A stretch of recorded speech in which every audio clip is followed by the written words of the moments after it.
ദിവസം ഞാൻ ഇന്നത്തെ ദിവസം ഞാൻ പറയേണ്ട ആവശ്യമില്ലല്ലോ. ഇന്ന് ഡോക്ടേഴ്സ് ഡേ ആയിട്ട് നമ്മൾ ആചരിക്കുകയാണ്. അപ്പോൾ അതിൻ്റെ എല്ലാവിധ ആശംസകളും എല്ലാവർക്കും നൽകുന്നു. ഡോക്ടർ അനിത പറഞ്ഞ പോലെ നമ്മളൊക്കെ ഡോക്ടറായിരിക്കുന്നത് ഒരു ദൈവികമായിട്ടുള്ള ഒരു തീരുമാനമാണെന്ന് വിശ്വസിക്കാനാണ് എനിക്കിഷ്ടം. അങ്ങനെയാണ് ഞാൻ കണക്കാക്കുന്നത്. അതുകൊണ്ട് നമുക്ക് നമ്മുടെ ക്ലിനിക്കിൽ വരുന്ന രോഗികൾ അല്ലെ ആർക്കൊക്കെ നമുക്ക് സേവനം ചെയ്യാനായിട്ട് സാധിക്കുന്നവരൊക്കെ ദൈവത്തിൻ്റെ എന്താ പറയണ്ടേ നിർദ്ദേശാനുസരണം എന്ന് വേണേൽ പറയാം. അല്ലെങ്കിൽ ദൈവമാണ് നമുക്ക് പേഷ്യൻസിനെ കൊണ്ടുവരുന്നത്, ദൈവമാണ് നമുക്ക് അറിവ് തന്നത്, ദൈവമാണ് സൗഖ്യമാക്കുന്നത് എന്നൊക്കെ നമുക്ക് വിശ്വസിച്ചുകൊണ്ട് നമുക്ക് മുന്നോട്ട് പോകാം.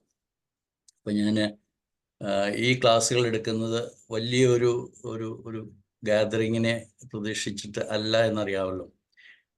ഞാൻ പണ്ട് ഹോമിയോപ്പതിയിൽ വളരെ പ്രചരണം നടത്തുന്ന സമയത്ത് പോലും ഞാൻ വിശ്വസിക്കുകയും ഒത്തിരി പ്രാവശ്യം പറയുകയും ചെയ്യുന്ന ഒരു കാര്യമുണ്ട്. ഒരു വ്യക്തിയോട് നമുക്ക് പരസ്പരം കണ്ടുമുട്ടാൻ സാധിക്കുമെങ്കിൽ അയാളുടെ ഹോമിയോപ്പതിയെക്കുറിച്ച് പറയുക, കാരണം ഈ അത്ഭുതകരമായ ഒരു ചികിത്സാ രീതിയെക്കുറിച്ച് പറയുക, അതാണ് നമ്മുടെ ഡ്യൂട്ടി. അപ്പോൾ ഈ പ്രചരണം എന്ന് പറയുന്നതിൽ ഞാൻ വളരെയധികം പ്രാധാന്യം കൊടുത്തുകൊണ്ട് ജീവിച്ചിരിക്കുന്ന ഒരു വ്യക്തിയാണ്. അപ്പോൾ ആദ്യകാലത്തൊക്കെ എൻ്റെ ഒരു സുഹൃത്ത് പറയുമായിരുന്നു, വർഗീസ് ഹോമിയോപ്പതി പ്രചരിപ്പിക്കേണ്ട ആവശ്യമുണ്ട്, അതങ്ങ് വളർന്നോളിയല്ലേ. ഇല്ല എന്ന് നമുക്ക് മാത്രം അറിയാം. കാരണം ഹോമിയോപ്പതിക്ക് അലോപ്പതി പോലെ വളരാൻ പറ്റിയ ഒരു സാഹചര്യങ്ങൾ ആയിട്ടില്ല. അതിനു വേണ്ടിയിട്ട് നമ്മൾ പരിശ്രമിച്ചുകൊണ്ടിരിക്കുകയാണ്. 2ാം നിലയിലെത്തിയിരിക്കുകയാണ്, 2ാം തലത്തിൽ. ഇപ്പോൾ second most popular system of medicine ആയിട്ട് വേൾഡ് ഹെൽത്ത് ഓർഗനൈസേഷൻ അംഗീകരിച്ചിട്ടുണ്ട്. അത് 1ാം നിലയിലേക്ക് ആക്കാൻ സാധിക്കും എന്നുള്ളത് പരിപൂർണമായി വിശ്വസിക്കുന്ന ഒരാളാണ്. പക്ഷെ ഇന്നത്തെ നിലയിൽ പോയാൽ അത് സാധ്യമാവുകയില്ല എന്നുമാണ് ഞാൻ കഴിഞ്ഞ ക്ലാസ്സുകളിലൊക്കെ പറഞ്ഞു. ഇന്ന് നമ്മുടെ ഹോമിയോപ്പതി എന്ന് പറയുന്ന ഒരു പാവം പെൺകുട്ടി ഒരു ശൈശവ വിവാഹത്തിൽ പെട്ട് ആ ബാന്ധവം ഒരു ഭാരമായി കൊണ്ടു നടക്കുന്ന ഒരവസ്ഥയായിട്ടാണ് എനിക്ക് പലപ്പോഴും തോന്നുന്നത്. നമ്മുടെ പുതിയ തലമുറ കോളേജിൽ നിന്നൊക്കെ ഇറങ്ങി വരുന്നവർ ഒരുപക്ഷെ MBBSകാർ പറയുന്നതിനേക്കാളും അല്ലെ അറിയുന്നതിനേക്കാളും കൂടുതൽ കാര്യങ്ങൾ അവർക്ക് മെഡിസിൻ എന്ന് പറയുന്ന വിഷയത്തിൽ അറിയാം. പക്ഷേ അവർക്ക് ഹോമിയോപ്പതി എങ്ങനെ അപ്ലൈ ചെയ്യണമെന്നുള്ളിടത്താണ് അവർക്ക് വിഷമം വരുന്നത്. അപ്പോൾ ഞാനൊരു ആർട്ടിക്കിള് ഇൻ്റർനെറ്റിലുണ്ട്, നിങ്ങൾക്ക് സെർച്ച് ചെയ്താൽ കിട്ടും ചിലപ്പോൾ. It is high time for a divorce from conventional medicine and for a remarriage with our German new medicine. എൻ്റെ ടോപ്പിക് അറിയാമല്ലോ, ജർമ്മൻ ന്യൂ മെഡിസിൻ അല്ലെങ്കിൽ GHK, ജർമാനിഷെ ഹൈൽക്കുണ്ടെ അല്ലെങ്കിൽ ജർമാനിക് ഹീലിംഗ് നോളജ്, GHK എന്നുള്ളതിൻ്റെ പ്രാധാന്യം നമ്മുടെ ഹോമിയോപ്പതി സുഹൃത്തുക്കൾക്ക്, പ്രൊഫഷണലുള്ളവർക്ക് പരിചയപ്പെടുത്താനും അത് പഠിക്കാൻ വേണ്ടിയിട്ട് അവരെ പ്രേരിപ്പിക്കാനുമാണ് എൻ്റെ ഒരു ജീവിത ധർമ്മമായിട്ട് ഞാനിപ്പോൾ കൊണ്ടു നടക്കുന്ന ഒരു കാര്യം. അതിൻ്റെ ഭാഗമായിട്ട് വളരെയധികം അഡ്വാൻസ്മെൻറ്റ് നടക്കുകയാണ്. ഒരുപക്ഷെ ഞാൻ പറഞ്ഞിട്ടുണ്ടെന്ന് എനിക്കറിയില്ല. കഴിഞ്ഞ നവംബർ ഡിസംബർ മാസത്തിൽ ഞങ്ങളുടെ വെബ്സൈറ്റ് 45 രാജ്യങ്ങളിലുള്ള വിസിറ്റേഴ്സ് ഉണ്ടായിരുന്നു. ഞങ്ങൾ 90th birth anniversary of doctor hammer May മാസം മുഴുവനും ഒരു 10-16 വീഡിയോസ് അപ്ലോഡ് ചെയ്തിരുന്നു യൂട്യൂബിൽ. അത് 7500 പേര് കണ്ടിട്ടുണ്ട് എന്നുള്ളത് വലിയ സന്തോഷം വരുന്ന കാര്യം. ഇനിയും കുറേ കൂടെ കാര്യങ്ങൾ പറഞ്ഞാൽ ഞങ്ങൾ ഹോമിയോപ്പതിക്കാർക്ക് വേണ്ടി മാത്രം, exclusively for homeopaths, GHK for homeopaths എന്ന ഒരു പാഠ്യപദ്ധതി അല്ലെങ്കിൽ ഒരു കോഴ്സ് ഗ്ലോബൽ GHK ഫൗണ്ടേഷൻ എന്ന ഞങ്ങളുടെ പ്രസ്ഥാനം സ്റ്റാർട്ട് ചെയ്യുകയാണ്. ഞങ്ങളുടെ ഒരു ബഹുമാനിതനായ ഫാക്കൽറ്റി മെമ്പറാണ് ഡോക്ടർ സന്തോഷ് കുമാർ. ഡോക്ടർ അനിത സോമനെ നിങ്ങൾക്കറിയാം, വളരെ സീനിയർ ആയിട്ടുള്ള ഡോക്ടറും GHK ഒക്കെ പ്രാക്ടീസ് ചെയ്യുന്നുണ്ടെന്ന് എനിക്കറിയാം. അല്ലെങ്കിൽ ഇതിൽ താല്പര്യമുള്ളവർ വളരെ കുറച്ച് പേരാണ് ഇവിടെ വന്നിരിക്കുന്നത്. ബൈബിളിലൊരു വചനമുണ്ട്, ഉപ്പ്, നിങ്ങൾ ലോകത്തിൻ്റെ ഉപ്പാണെന്ന് പറയും. ഉപ്പ് എന്ന് പറഞ്ഞാൽ അത് അതിൻ്റെ അത് കെട്ടുന്നവരെ എല്ലായിടത്തേക്കും വ്യാപിക്കാൻ പറ്റും. അപ്പം നിങ്ങൾ വളരെ കുറച്ച് പേര് മതി, പക്ഷെ അത് ഉപ്പ് പോലെ, അത് ഒരു ഡഫ് ഓഫ് നമ്മൾ പറയാല്ല മാവ്, അത് കൊണ്ട് നമുക്ക് വികസിച്ചുകൊണ്ടിരിക്കും. ഇപ്പോൾ ഒരാളിൽ നിന്ന് 2 നിന്ന് അങ്ങനെ ഡോക്ടർ ഹാമർ എന്ന് പറയുന്ന, ഞാൻ വിശ്വസിക്കുന്ന എൻ്റെ 2ാമത്തെ പ്രവാചകനായ ഡോക്ടർ ഹാമർ, അദ്ദേഹം 1935 മുതൽ 2017 വരെ ജീവിച്ച് അദ്ദേഹം പോയി. എങ്ങനെയാണോ ഡോക്ടർ സാമുവൽ ഹനിമാൻ അദ്ദേഹത്തിൻ്റെ 88 വയസ്സിന് ശേഷം പോയി, ഈ രണ്ട് മഹാത്മാക്കളുടെയും എൻ്റെ ഒന്നാമത്തെ പ്രവാചകനാണ് ഞാൻ പറയുന്നത് ഡോക്ടർ ഹനിമൻ. ഈ രണ്ട് പ്രവാചകന്മാരുടെയും ഡെത്ത് ആനിവേഴ്സറിയാണ് നാളെ എന്നും കൂടി ഞാൻ ഈ അവസരത്തിൽ ഓർക്കുകയാണ്. അതിൻ്റെ ആക്സിഡൻ്റൽ കോയിൻസിഡൻസ് എന്താണെന്ന് എനിക്കറിയത്തില്ല. എന്തായാലും നമ്മളെ സംബന്ധിച്ചിടത്തോളം നാളത്തെ ദിവസവും രണ്ടുപേർക്കും ട്രിബ്യൂട്ട് അർപ്പിക്കാൻ വേണ്ടിയിട്ടുള്ള സമയമാണ്. ഞാൻ പ്രധാനപ്പെട്ട മറ്റൊരു കാര്യം കൂടെ പറയാനുള്ളത്, ഞങ്ങളുടെ ടീച്ചിങ് ഫാക്കൽറ്റിയിൽ ഡോക്ടർ സന്തോഷ് കുമാർ ഉൾപ്പെടെ ഞങ്ങൾക്ക് 25 ഹോമിയോപ്പതി ഡോക്ടേഴ്സിനെ നമുക്ക് ലിസ്റ്റ് ഔട്ട് ചെയ്യാനായിട്ട് സാധിച്ചു, all over the world. Doctor സന്തോഷിനെ അബുദാബിയിൽ നിന്നാണ് കിട്ടുന്നത്, ഇഹാബ് മക്കി അബുദാബിയിൽ നിന്നാണ്, ഡോക്ടർ സാറ ഷെയ്ഖ് UK നിന്നാണ്. അങ്ങനെ ലോകം മുഴുവനിൽ നിന്ന് ഞങ്ങളൊരു നല്ല ക്രീമി, നിങ്ങൾക്കെല്ലാം അറിയാമല്ലോ ഹോമിയോപ്പതിയുടെ കേന്ദ്രം എന്ന് പറയുന്നത് ഇന്ത്യയിലാണ്. ഞാൻ പലപ്പോഴും പറയാറുള്ളത് ഏറ്റവും നന്നായിട്ട് പ്രാക്ടീസ് ചെയ്യുന്നവർ പ്രിഡിക്റ്റീവ് മെത്തേഡ്സ് ആണ്. പ്രിഡിക്റ്റീവ് ഹോമിയോപ്പതിയിലൂടെയാണ് നമ്മളൊക്കെ ഡോക്ടർ ഫുലുജേക്കറുടെ ശിഷ്യരായതും. അങ്ങനെയാണ് നമുക്കൊക്കെ ഈ GNM എന്ന് പറയുന്ന ഈ അതിമനോഹരമായ അഡ്വാൻസ്ഡ് ആയിട്ടുള്ള ഒരു ശാസ്ത്രത്തെക്കുറിച്ച് അറിയാൻ സാധിച്ചത്. അങ്ങനെയൊക്കെയാണ് നമ്മൾ ഇവിടെ ഒത്തുചേർന്നത്. ഞാൻ നിങ്ങളോട് സൂചിപ്പിക്കുന്നത്, നിങ്ങളൊക്കെ ഞങ്ങളുടെ ഗ്ലോബൽ GSK ഫൗണ്ടേഷനിൽ മെമ്പർഷിപ്പ് എടുക്കണം, അവിടെയുള്ള ഡിസ്കഷനിൽ പങ്കെടുക്കണം. അതോടൊപ്പം തന്നെ ഇനി ഉടനെ തന്നെ ആരംഭിക്കാൻ പോകുന്ന GSK ഫോർ ഹോമിയോപ്പസ് എന്ന എക്സ്ക്ലൂസീവ് കോഴ്സ്, അതിൽ പങ്കെടുക്കുക. അവിടെ വളരെ വിദഗ്ധരായിട്ടുള്ള ഡോക്ടർമാരാണ് ക്ലാസ് എടുക്കാനായിട്ടുള്ളത്. അപ്പോൾ ഈ കാര്യം കൂടി ഞാൻ നിങ്ങളെ അറിയിക്കുകയാണ്, അതിലേക്ക് ക്ഷണിക്കുകയാണ്. അപ്പോൾ ഞാൻ ഇന്ന് ആദ്യം വിചാരിച്ചിരുന്നത് അനിത ഡോക്ടറുടെ GNM ഇൻ ഹോമിയോപ്പതി പ്രാക്ടീസ്, അല്ലെ GSK ഇൻ ഹോമിയോപ്പതി പ്രാക്ടീസ് എന്നൊരു ജനറൽ ടോപ്പിക് എടുക്കാമെന്ന് വിചാരിച്ചു. പക്ഷെ എനിക്ക് പെട്ടെന്നൊരു തോന്നൽ വന്ന് നമുക്കൊരു ഡിസീസിനെ കുറിച്ച് പറയാം. കാരണം ജനറൽ ആയിട്ടുള്ള ടോപ്പിക്ക് പറഞ്ഞ് കുറച്ച് ദിവസമായി. അപ്പം എല്ലാവർക്കും താല്പര്യമുള്ള ഒരു ഡിസീസ് എന്ന് പറയുന്ന, അല്ലെങ്കിൽ ഒരു സിംറ്റം, നമ്മളെ സംബന്ധിച്ചിടത്തോളം ഡിസീസിൻ്റെ പേരിന് വലിയ അർത്ഥമില്ല. അത് ഹോമിയോപ്പതിക്കാരായാലും ജർമ്മൻ ന്യൂ മെഡിസിൻ പ്രാക്ടീഷണേഴ്സ് ആയാലും, what is important for us is the conflict. അതെങ്ങനെയാണ് കോൺഫ്ലിക്റ്റിനെ കുറിച്ച് മനസ്സിലാക്കുന്നത്? നമുക്ക് കോൺഫ്ലിക്റ്റ് പലപ്പോഴും നമുക്ക് ട്രേസ് ഔട്ട് ചെയ്യേണ്ടതായിട്ട് വരും. രോഗി വന്നിരുന്നു കഴിഞ്ഞാൽ ആദ്യമേ ഡോക്ടറെ ഇന്നലെ എൻ്റെ ഭാര്യ വേറൊരാളുടെ കൂടെ പോയി എന്നോ, എനിക്കൊരു നല്ല ജോലി ഗൾഫിലുണ്ടായിരുന്നു, അത് എല്ലാം പൊട്ടിപ്പോയി, കമ്പനി പൂട്ടിപ്പോയി, അതുകൊണ്ട് എനിക്ക് സാമ്പത്തികമില്ല, അല്ലെങ്കിൽ കുടുംബത്തിൽ എല്ലാവരും എന്നെ ഒറ്റപ്പെടുത്തുകയാണ്, ഇങ്ങനെയുള്ള കോൺഫ്ലിക്ട്സുകൾ പറഞ്ഞുകൊണ്ടല്ല ഒരു രോഗി നമ്മുടെ അടുത്ത് വരുന്ന രോഗി സാധാരണ നമ്മുടെ കേസ് ടേക്കിങ്ങിൻ്റെ രീതിയിൽ എന്താണ് പ്രശ്നം, ആദ്യം നമ്മൾ പേര് ചോദിക്കുന്നു, ഫുൾ നെയിം, അഡ്രസ്സൊക്കെ ചോദിച്ചു, വയസ്സ് ചോദിച്ചു, നമ്മുടെ സ്പൗസിനെ കുറിച്ച് ചോദിച്ചു, പ്രൊഫഷൻ എന്താണെന്ന് ചോദിച്ചു. അപ്പോൾ ഇത്രയൊക്കെ സംസാരിക്കുമ്പോൾ ഒരു 5 മിനിറ്റ് അങ്ങ് പോകുമ്പോഴത്തേക്കും തന്നെ നമുക്ക് ഈ വ്യക്തിയെ നമ്മൾ മാസ്മാറ്റിക്കലി ഒക്കെ നമുക്ക് മനസ്സിലാക്കാൻ സാധിക്കും. അപ്പിയറൻസ്, വേ ഓഫ് ടോക്കിംഗ്, അങ്ങനെ വളരെ വളരെ പ്രധാനപ്പെട്ട ഇൻഫോർമേഷൻ കിട്ടുന്ന ഭാഗമാണ് ആദ്യത്തെ ഭാഗം, ഡീറ്റെയിൽസ് കളക്ട് ചെയ്യുന്നത്. ഇന്ന് എനിക്ക് ശേഷം ഡോക്ടർ ലാസറാണ് ക്ലാസ് എടുക്കാൻ പോകുന്നത്. അദ്ദേഹത്തിൻ്റെ ടോപ്പിക്ക് നിങ്ങൾ മനസ്സിലാക്കിയല്ലോ, പ്രിൻസിപ്പിൾഡ് പ്രാക്ടീസ്, ഹോമിയോപ്പതി പ്രാക്ടീസ്. അപ്പോൾ മയാസം ബേസ്ഡ് ആയിട്ടുള്ള റിയൽ ആയിട്ടുള്ള information about the deepest aspects of miasm നമ്മളെയൊക്കെ പഠിപ്പിച്ചത് ഡോക്ടർ പ്രഫുൽ ജേക്കറാണ്. അപ്പം അദ്ദേഹത്തിൻ്റെ ശിഷ്യരായിട്ടാണ് നമ്മളൊക്കെ ഇതിലേക്ക് വന്നതും. അങ്ങനെ തന്നെയാണ് GNM അല്ലെ GHKയിലേക്ക് വന്നത്. ഞാൻ പറഞ്ഞ മതി തന്നെ എന്ന് വെച്ചാൽ, പ്രിൻസിപ്പിൾഡ് പ്രാക്ടീസ് എന്ന് പറയുന്നത് ഒരുപക്ഷെ ലോകം അങ്ങനെ പോകുന്നതുകൊണ്ടായിരിക്കും. പ്രിൻസിപ്പിൾഡ് മെഡിക്കൽ പ്രാക്ടീസ് എന്ന് പറയുന്നത് ഒരുപക്ഷെ നമുക്ക് അതിൻ്റെ പ്രാധാന്യം കുറഞ്ഞു വരുന്നു, അല്ലെങ്കിൽ ഒത്തിരി പേര് പ്രിൻസിപ്പിൾഡ് അല്ലാതെ പോകുന്നു. നമ്മളെപ്പോഴും ഒരു പ്രിൻസിപ്പിൾഡ് ലൈഫ്, പ്രിൻസിപ്പിൾഡ് അല്ലെങ്കിൽ എന്താ പറയുക, വാല്യൂ ബേസ്ഡ് എന്ന് വേണേൽ പറയാം, അല്ലെങ്കിൽ നമ്മളെ സംബന്ധിച്ചിടത്തോളം മയാസം ബേസ്ഡ് മെയിൻലി, മാത്രമല്ല നമ്മുടെ ഫണ്ടമെന്റൽ പ്രിൻസിപ്പിൾസ് ഓഫ് ഹോമിയോപ്പതി വിട്ടിട്ട് ഒരാൾ പ്രാക്ടീസ് ചെയ്യുന്നുണ്ടെങ്കിൽ അത് ശരിയായ പ്രാക്ടീസ് അല്ല. വേറെ എന്ത് കാര്യത്തിന് വേണ്ടിയിട്ടാണ്? നമുക്ക് ഒത്തിരി പേഷ്യൻസിനെ അട്രാക്ട് ചെയ്യുകയാണോ, അതെ പണം ഉണ്ടാക്കുകയാണോ, ഏത് കാര്യത്തിനാണെങ്കിലും നമ്മൾ ആ fundamental principles of the system you practice, അതിനെ ഇഗ്നോർ ചെയ്യുക, അതിനെ ബൈപ്പാസ് ചെയ്യുക ഒക്കെ ചെയ്യുന്നത് നമ്മുടെ പ്രൊഫഷനും നമ്മുടെ ജീവിതത്തിനും നമ്മൾ എന്തിനു വേണ്ടിയിട്ടാണോ വിളിച്ചിരിക്കുന്നത്, ഞാൻ ആ വാക്കാണ് ഉപയോഗിക്കാൻ എനിക്ക് ഇഷ്ടം, വിളി എന്ന് പറഞ്ഞാൽ ഒരു ദൈവവിളി എന്നൊക്കെ നമ്മൾ പറയും. അതിനെ വൊക്കേഷൻ എന്നാണ് പറയുക. അതായത് ദൈവമാണ് എന്നെ ഈ പ്രൊഫഷനിലേക്ക് വിളിച്ചത്, അല്ലെങ്കിൽ ഇത് എൻ്റെ കഴിവുകൊണ്ടല്ല എന്നൊക്കെ പറയുന്നത് നമ്മുടെ ഈ തെറാപ്പി, GNM തെറാപ്പിയിൽ ഞാൻ വളരെയധികം ഉപയോഗിക്കുന്ന ഒരു കാര്യമാണ്. അപ്പം നമ്മുടെ ജന്മം പോലും നമ്മൾ പ്ലാൻ ചെയ്തതല്ല. ഇതൊക്കെ ഞാൻ സാധാരണ എൻ്റെ തെറാപ്പി സെഷനിൽ പറയുന്നതാണ്. You are not born out of your choice. You didn't choose your father, you didn't choose your mother. അപ്പോൾ your date of birth was not your choice. Your gender was not your choice.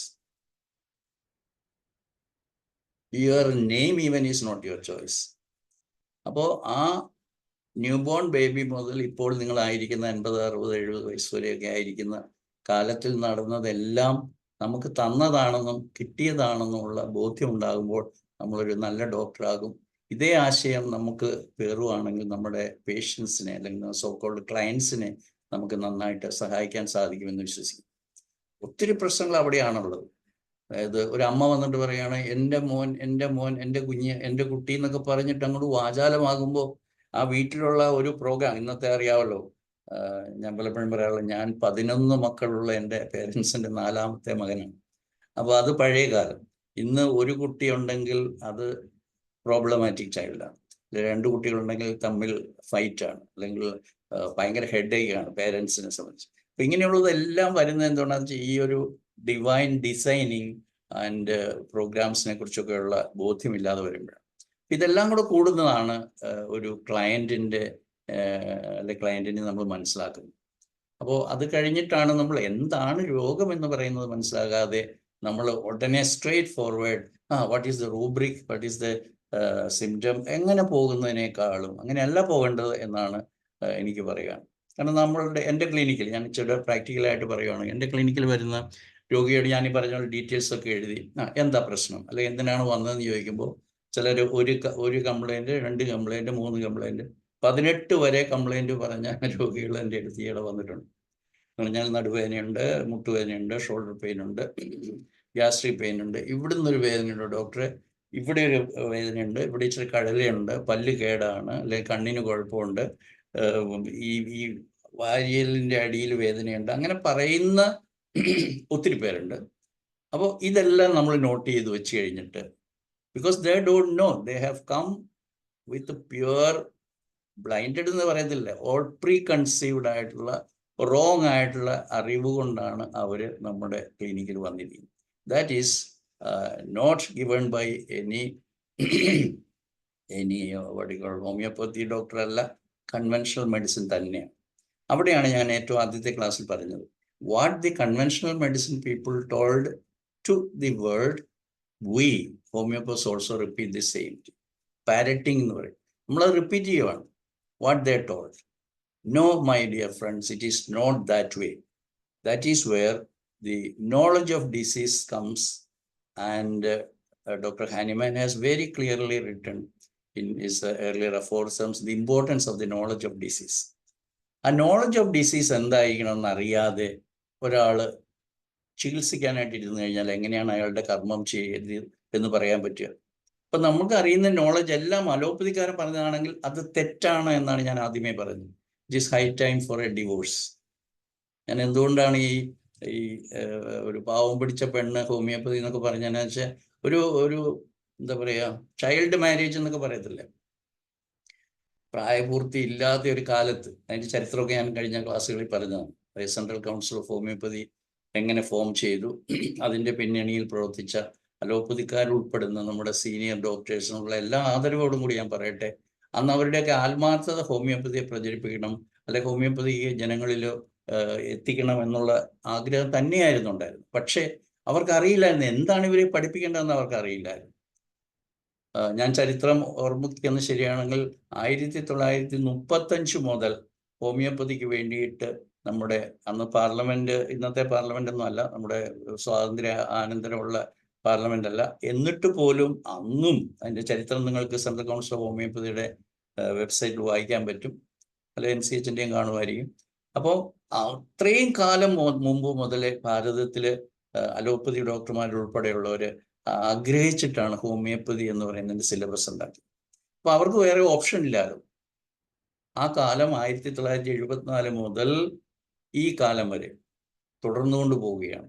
Our just copied the syllabus or curriculum of the allopathic students or MBBS സ്റ്റുഡൻസിനെ അതേപടി copy ചെയ്തിട്ട് in addition to that system they joined or added homeopathic subjects like philosophy, mathematics, repertory.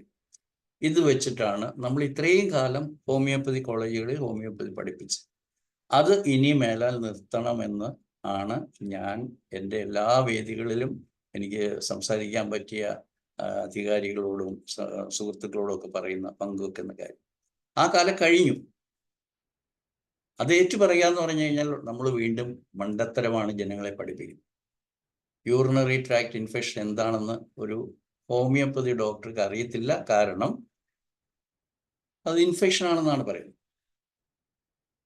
ഒരു കുട്ടി എന്തുകൊണ്ട് ചുമയ്ക്കുന്നു എന്ന് homeopathy ഡോക്ടർക്ക് അറിയത്തില്ല എന്ന് പറഞ്ഞാൽ എന്നെ ശ്രമിക്കുന്ന പലർക്കും എന്നോട് ദേഷ്യമോ അല്ലെങ്കിൽ ഈ ഡോക്ടർ എന്തൊരു ജാടയാണെന്നൊക്കെ പറയും.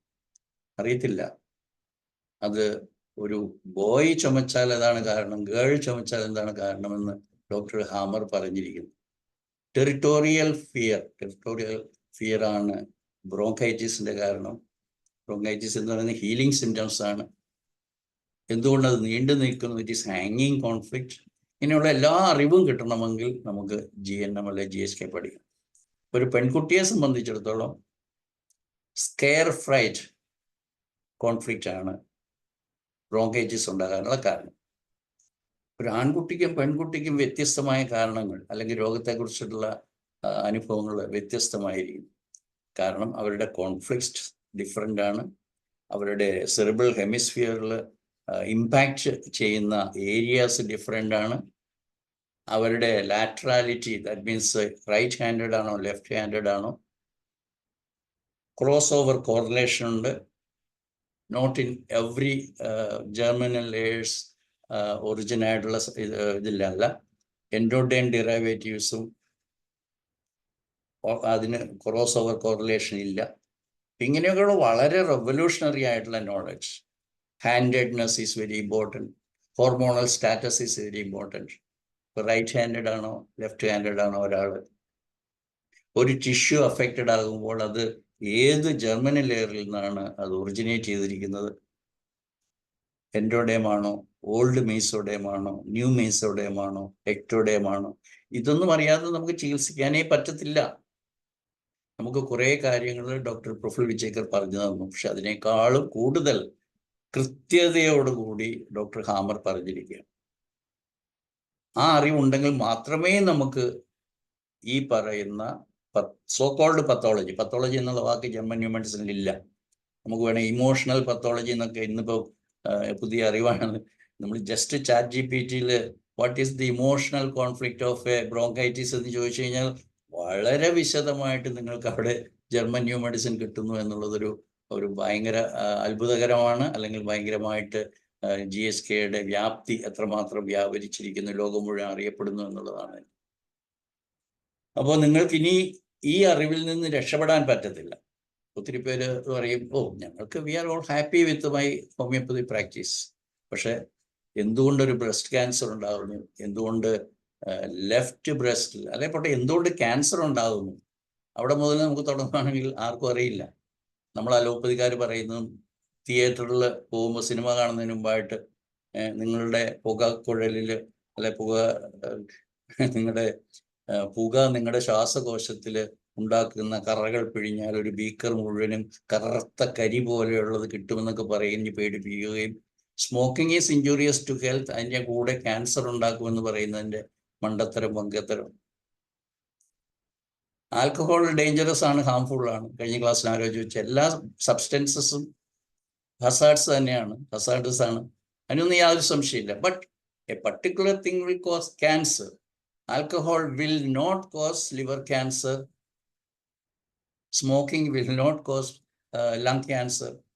Lung cancers are of 3 different types. Alveolar അല്ലെങ്കിൽ glandular cancer ഉണ്ട്, bronchial cancer ഉണ്ട്, ലിറ്റിൽ സ്മോൾ സെൽ കാർസിനോമ ഉണ്ട്. അങ്ങനെ ഒരു ഓർഗനിൽ തന്നെ, for example kidney has got different അതിൻ്റെ കളക്റ്റിംഗ് കിഡ്നി കളക്ടിങ് ട്യൂബ്യൂൾസ് എന്ന് പറയുന്നത് originating from the endoderm. The bulk of the kidney, അല്ലെങ്കിൽ the parenchyma of the kidney is from new mesoderm.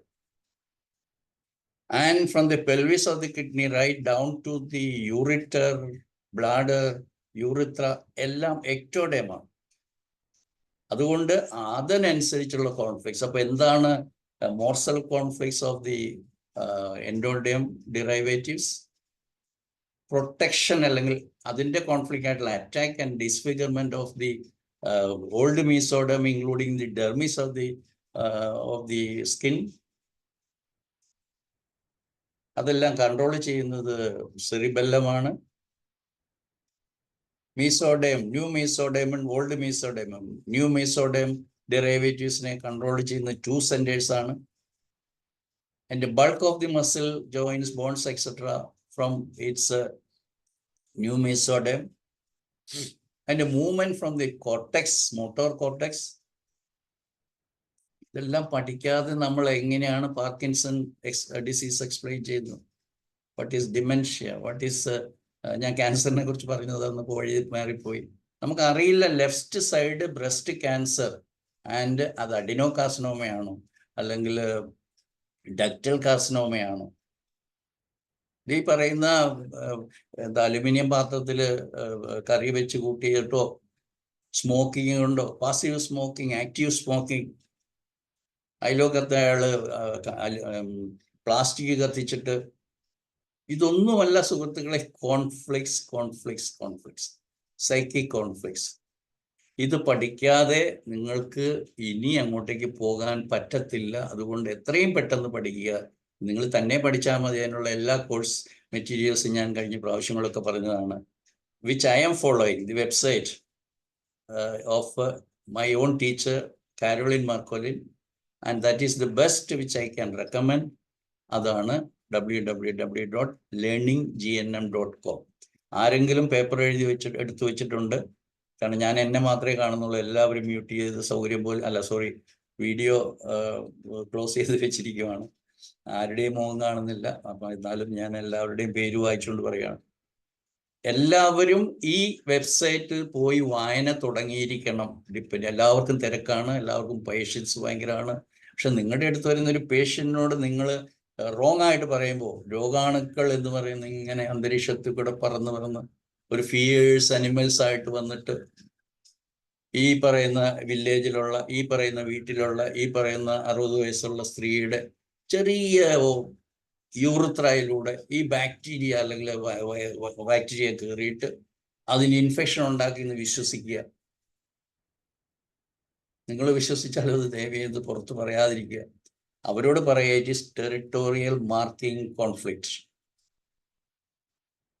Urethritis, balanitis, അതിൻ്റെ ഉള്ളിലുള്ള bladder cystitis, ureteritis, pelvic part of the kidney, renal calycis, എല്ലാം വളരെ വിശദമായിട്ട് പഠിക്കുകയും അതനുസരിച്ച് നിങ്ങൾ രോഗത്തെ മനസ്സിലാക്കാനായിട്ട് ശ്രമിക്കുകയും അങ്ങനെ പോകുമ്പോൾ നിങ്ങൾക്ക് വളരെ കൃത്യമായിട്ട് yes what exactly was the troubling or the triggering conflict എന്ന് നിങ്ങൾക്ക് അങ്ങോട്ട് പറയാൻ പറ്റും. പ്രഡിക്റ്റീവ്, ഇവിടെയാണ് റിയൽ ആയിട്ടുള്ള പ്രഡിക്റ്റീവ് ഹോമിയോപ്പതി വരും. റിയൽ ഹോമിയോപ്പതി അല്ല, റിയൽ പ്രഡിക്റ്റീവ് മെഡിസിൻ. ആദ്യം പ്രഡിക്റ്റീവ് മെഡിസിൻ വരണ്ടേ, അത് കഴിഞ്ഞിട്ടല്ലേ പ്രഡിക്റ്റീവ് ഹോമിയോപ്പതി വരും. എന്നെ ശ്രമിക്കുന്നവരിൽ ഒരു 90% പേരുടെയും വിശ്വാസം നമുക്കൊരു മരുന്ന് കൊടുത്താൽ മാത്രമേ എൻ്റെ മുമ്പിൽ വരുന്ന രോഗിയെ സഹായിക്കാൻ പറ്റത്തുള്ളൂ എന്നാണ്. അങ്ങനെ അല്ല എന്ന് പറയാൻ വേണ്ടിയിട്ടാണ് ഞാൻ ഇന്ന് ഈ ഒരു ടോപ്പിക് എടുത്തത്. ഒരു മെഡിസിൻ്റെ ആവശ്യമില്ല.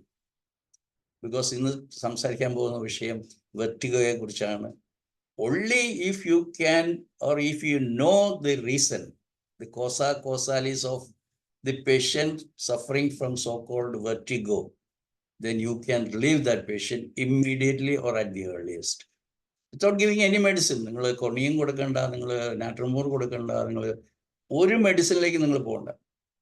But you have to know the cause. അതുകൊണ്ടാണ് ഞാൻ ഇന്ന് അരമണിക്കൂർ ഞാൻ ജനറലായിട്ട് പറഞ്ഞു, എനിക്കൊരു അരമണിക്കൂർ ഞാനൊരു ഞാൻ അന്വേഷിച്ചപ്പോൾ എൻ്റെ മനസ്സ് സെർച്ച് ചെയ്തേ ഉള്ളൂ, കാരണം അത്രമാത്രം നിങ്ങളറിയാമല്ലോ, ഷോർട്ട് നോട്ടീസിലാണ് ഡോക്ടർ അനിത എന്നോട് ക്ലാസ് എടുക്കണമെന്ന് പറഞ്ഞ്. അപ്പോൾ ഞാൻ എൻ്റെ മനസ്സിലേക്ക് വന്ന, കാരണം ഒരു കേസ് കൊണ്ട് എനിക്ക് I can spend a whole one day എന്ന് ഞാൻ പറയാറുണ്ട്. ഒരു സെമിനാർ മുഴുവനും ഒരു കേസ് കൊണ്ട് എനിക്ക് അവതരിപ്പിക്കാൻ പറ്റും പ്രിപ്പറേഷനോടുകൂടി. പക്ഷേ ഇത് പ്രിപ്പറേഷൻ ഇല്ലാതെ ഞാൻ ഇങ്ങനെ ലിസ്റ്റ് ഔട്ട് ചെയ്തപ്പോൾ എനിക്കൊരു 6-7 കേസ് വെർട്ടിഗോ ഉണ്ട്. അപ്പോൾ നമുക്ക് ഓരോ രോഗത്തെക്കുറിച്ചാണ് പറയുന്നത്. ഇവിടെ ഒരു ഫങ്ഷണൽ ഡിസ്ഫങ്ഷൻ എന്ന് പറയാൻ പറ്റത്തില്ല. It's all for the protection of the, അത് 5th ബയോളജിക്കൽ ലോ നിങ്ങൾ കാണാതെ പഠിച്ചിരിക്കണം. Because every disease, so called disease എന്നാ പറയുക, animal or human, animals and humans, ഇതെല്ലാം a biological programme in order to keep us alive, sustain, improve, go forward. ഇതിനു വേണ്ടിയിട്ട് മാത്രമാണ് നമ്മൾക്ക് രോഗം എന്ന പ്രതിഭാസം. ഞാൻ എത്രയോ വേദികളിൽ പറഞ്ഞിട്ടുണ്ട്. നിങ്ങൾ ആകാശത്തിലെ പക്ഷികളെ നോക്കുക. അവർ രാവിലെ 7:30 പോയി ഇന്നത്തെ ബ്ലഡ് ഷുഗർ എത്രയാ? ഇന്ന് 112 ഡോക്ടറെ, ഇന്നലെ 110 സിമ്പതി തോന്നും. Why we should go? ഈ ലാബറട്ടറി അതിൻ്റെ ഗുണങ്ങളൊക്കെ ഉണ്ടെന്ന് പറയും ഒരു ആർഗ്യുമെന്റ്. പക്ഷെ അത് എൻ്റെ അനുഭവത്തിൽ വളരെയധികം പ്രോബ്ലംസ് ഒരു പേഷ്യൻറ്റിൽ ഉണ്ടാക്കിക്കൊണ്ട് അവർ പിന്നെ അതിൻ്റെ പുറകെ പോവാണ്. അതൊക്കെ വലിയ വലിയ ടോപ്പിക്കാണ്, ഞാൻ അതിലേക്കൊന്നും പോകുന്നത്.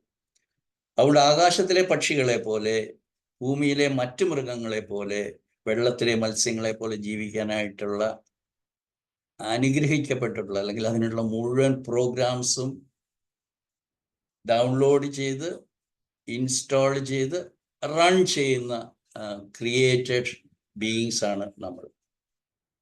അങ്ങനെ അങ്ങ് ജീവിച്ചാൽ മതി.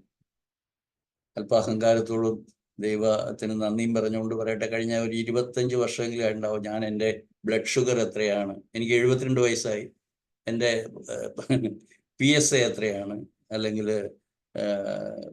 ലിവർ എൻസൈംസ് എന്താണ്, ഒന്നും ഞാൻ നോക്കാറില്ല. പ്രത്യേകിച്ചും ഇത് പഠിച്ചതിന് ശേഷം എനിക്ക് വളരെ വളരെ കൃത്യമായിട്ട് മനസ്സിലായി എന്തുകൊണ്ട് അത് നമ്മളെ ഡേഞ്ചറിലേക്കാണ് കൂടുതലും തള്ളിവിടുക എന്നുള്ളത്. അതുകൊണ്ട് ഞാൻ വെർട്ടിഗോയിലേക്ക് പോവുകയാണ്. വെർട്ടിഗോ ഈസ് എ സിംറ്റം, എല്ലാവരും, അല്ലെ ഒരുപക്ഷെ നല്ല ശതമാനം പേരും അനുഭവിച്ചിട്ടുണ്ടാവും ഈ ഒരു ലക്ഷണം. അത് സിംറ്റം വരുമ്പോഴത്തേക്കും as a practitioner of medicine we should know which organ is affected.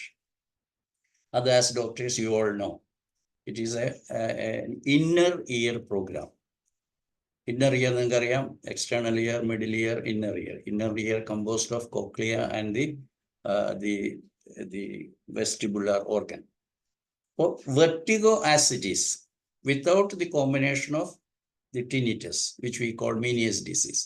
For vertigo as it is, a pure program of the inner ear, out of which the cochlea is exempted. Cochlea ഞാൻ discuss ചെയ്യുന്നില്ല, എൻ്റെ conflict ഞാൻ ഇടയ്ക്ക് പറഞ്ഞു പോകാം, പക്ഷേ I M concentrating on the vertigo. ഇപ്പോൾ മനസ്സിലായല്ലോ, ചെവിയുടെ ഇന്നർ ഇയർ, നിങ്ങൾ ഒരു പ്രത്യേക എന്താ പറയുക ഷെൽ ടൈപ്പിലുള്ള കോക്ലിയ കണ്ടിട്ടുണ്ടാവും.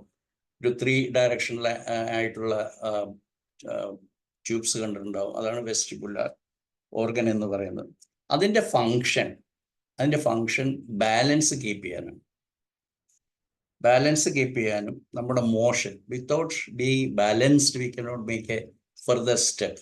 അപ്പം നമ്മുടെ മോഷനെ സഹായിക്കുന്ന, അല്ലെങ്കിൽ നമ്മളുടെ മുന്നോട്ടുള്ള പോക്കിനെ സഹായിക്കുന്ന, നമ്മളെ കണ്ണടച്ചിരുന്നു കഴിഞ്ഞാൽ നമ്മൾ നടക്കുകയാണെന്നും സ്റ്റേബിൾ ആണെന്നും വെർട്ടിക്കലായിട്ട് നമ്മൾ നിൽക്കുകയാണെന്നും ഒക്കെയുള്ള ബോധം തരുന്നത്, അതാണ് ബാലൻസ്. അപ്പോൾ ഈ ബാലൻസ് തരിക എന്നുള്ളതാണ് അതിൻ്റെ ഏറ്റവും പ്രധാനപ്പെട്ട ഫങ്ഷൻ. അപ്പോൾ നമുക്കിങ്ങനെ പറയാം, it regulates our balance and motion. അതേസമയം ഇതിന് ഹിയറിംഗ് അത്ര ഇമ്പോർട്ടൻ്റ് അല്ല, വെസ്റ്റിബുലാർ ഓർഗൻ.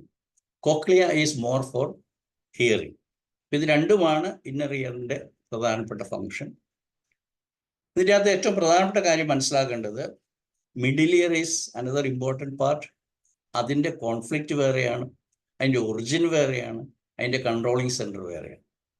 കാരണം അതിൻ്റെ നമ്മൾ GNM ഒക്കെ പഠിക്കുമ്പോൾ ഒരു ട്രൈ കളറിലാണ് നമ്മൾ പഠിക്കുക. അപ്പോൾ ഇതിന് യെല്ലോ കളറാണ്. That means it has originated from the primitive അല്ലെങ്കിൽ എൻഡോഡേം, അതിൻ്റെ അന്നുണ്ടാണ്. അപ്പോൾ അതിന് എപ്പോഴും ഒരു മോർസൽ കോൺഫ്ലിക്ട്സ് ആണ്. ഞാനിപ്പോൾ അതിലേക്ക് പോകുന്നില്ല, കാരണം അത് സമയം കൂടുതലുണ്ട്. We will be limiting our discussion to the vestibular organ. അപ്പം ഞാൻ പറഞ്ഞ കാര്യം ഓർക്കണം, it is originating from the ectoderm. ഞാൻ ഇത് ജർമ്മനിലേറെ ഞാൻ നേരത്തെ പറഞ്ഞതാണ്. When sperm and ovum, half cell of the male and half cell of the female, half cell of the father and half cell of the mother. When it unites together to form the primordial cell, then it starts multiplying, thereafter on the 13th day, it achieves a particular status that is called blastocyst. അവിടെയാണ് 13th ഡേയിലാണ് it divides into 3 layers first, and its middle layer, that is the mesoderm, is again divided into 2 new mesoderm and protoderm. അപ്പോൾ അത് control ചെയ്യുന്ന brain areas different ആണെന്നുള്ളതാണ് most scientific ആയിട്ടുള്ള discovery എന്ന് ഞാൻ പറയും, by doctor hammer. അതിനെയാണ് ഒണ്ടോജനിക് theory എന്ന് പറയും. It is related to the embryo. അപ്പം നമ്മുടെ ഓരോ സെല്ലും, ഓരോ ടിഷ്യൂവും, ഓരോ ഓർഗനും, ഓരോ എന്താ പറയുക സിസ്റ്റവും, റെസ്പിറേറ്ററി സിസ്റ്റം, റീപ്രൊഡക്റ്റീവ് സിസ്റ്റം എന്നൊക്കെ പറയുന്ന ഓരോ സിസ്റ്റവും ഏതൊക്കെ ഓർഗൻ കൊണ്ടാണ് കമ്പോസ് ചെയ്തിരിക്കുന്നത്, ഈ ഓർഗൻസ് എല്ലാം പല ഡിഫറെൻറ്റ്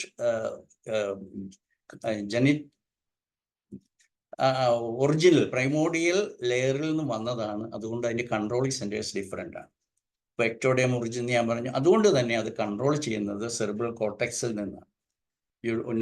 സെറിബ്രൽ കോർട്ടെക്സിൻ്റെ ഫ്രണ്ട് ഭാഗം ഫ്രോണ്ടൽ ലോബ് എന്ന് പറയും, പുറകിൽ മോട്ടോർ പ്രീ മോട്ടോർ എന്ന് പറയും, അത് കഴിഞ്ഞ് മോട്ടോർ പറയും, അത് കഴിഞ്ഞ് സെൻസറി, പോസ്റ്റ് സെൻസറി, അങ്ങനെയാണ് അതിൻ്റെ ഡയറക്ഷൻ. അപ്പോൾ പ്രീ മോട്ടോർ, അത് കഴിഞ്ഞിട്ട് അത് തന്നെയാണ് ഫ്രോണ്ടലായിട്ട് പറയുന്നത്, കഴിഞ്ഞ് മോട്ടോർ. അപ്പോൾ പോസ്റ്റ് സെൻസറി കോർട്ടെക്സിലാണ് ഈ പറയുന്ന കൺട്രോളിങ് സെൻറ്റർ. ബിഹൈൻഡ് നമ്മുടെ ടെമ്പറൽ ലോബിൻ്റെയും അടിയിലായിട്ടാണ് ഈ 2 സെൻറ്റർ. ബിക്കോസ് 2 സെൻറ്റർ ഉള്ളതുകൊണ്ട് അതിന് ഈ ലാറ്ററൽ ഈ സൈഡ് വളരെ ഇമ്പോർട്ടൻ്റ് ആണ്, which we call in GNM as cross over correlation. That means if the conflict is right side, അല്ലെങ്കിൽ conflict is related to father or spouse, it is right side will be affected. If it is in the mother and child, left side will be affected. That is on the body.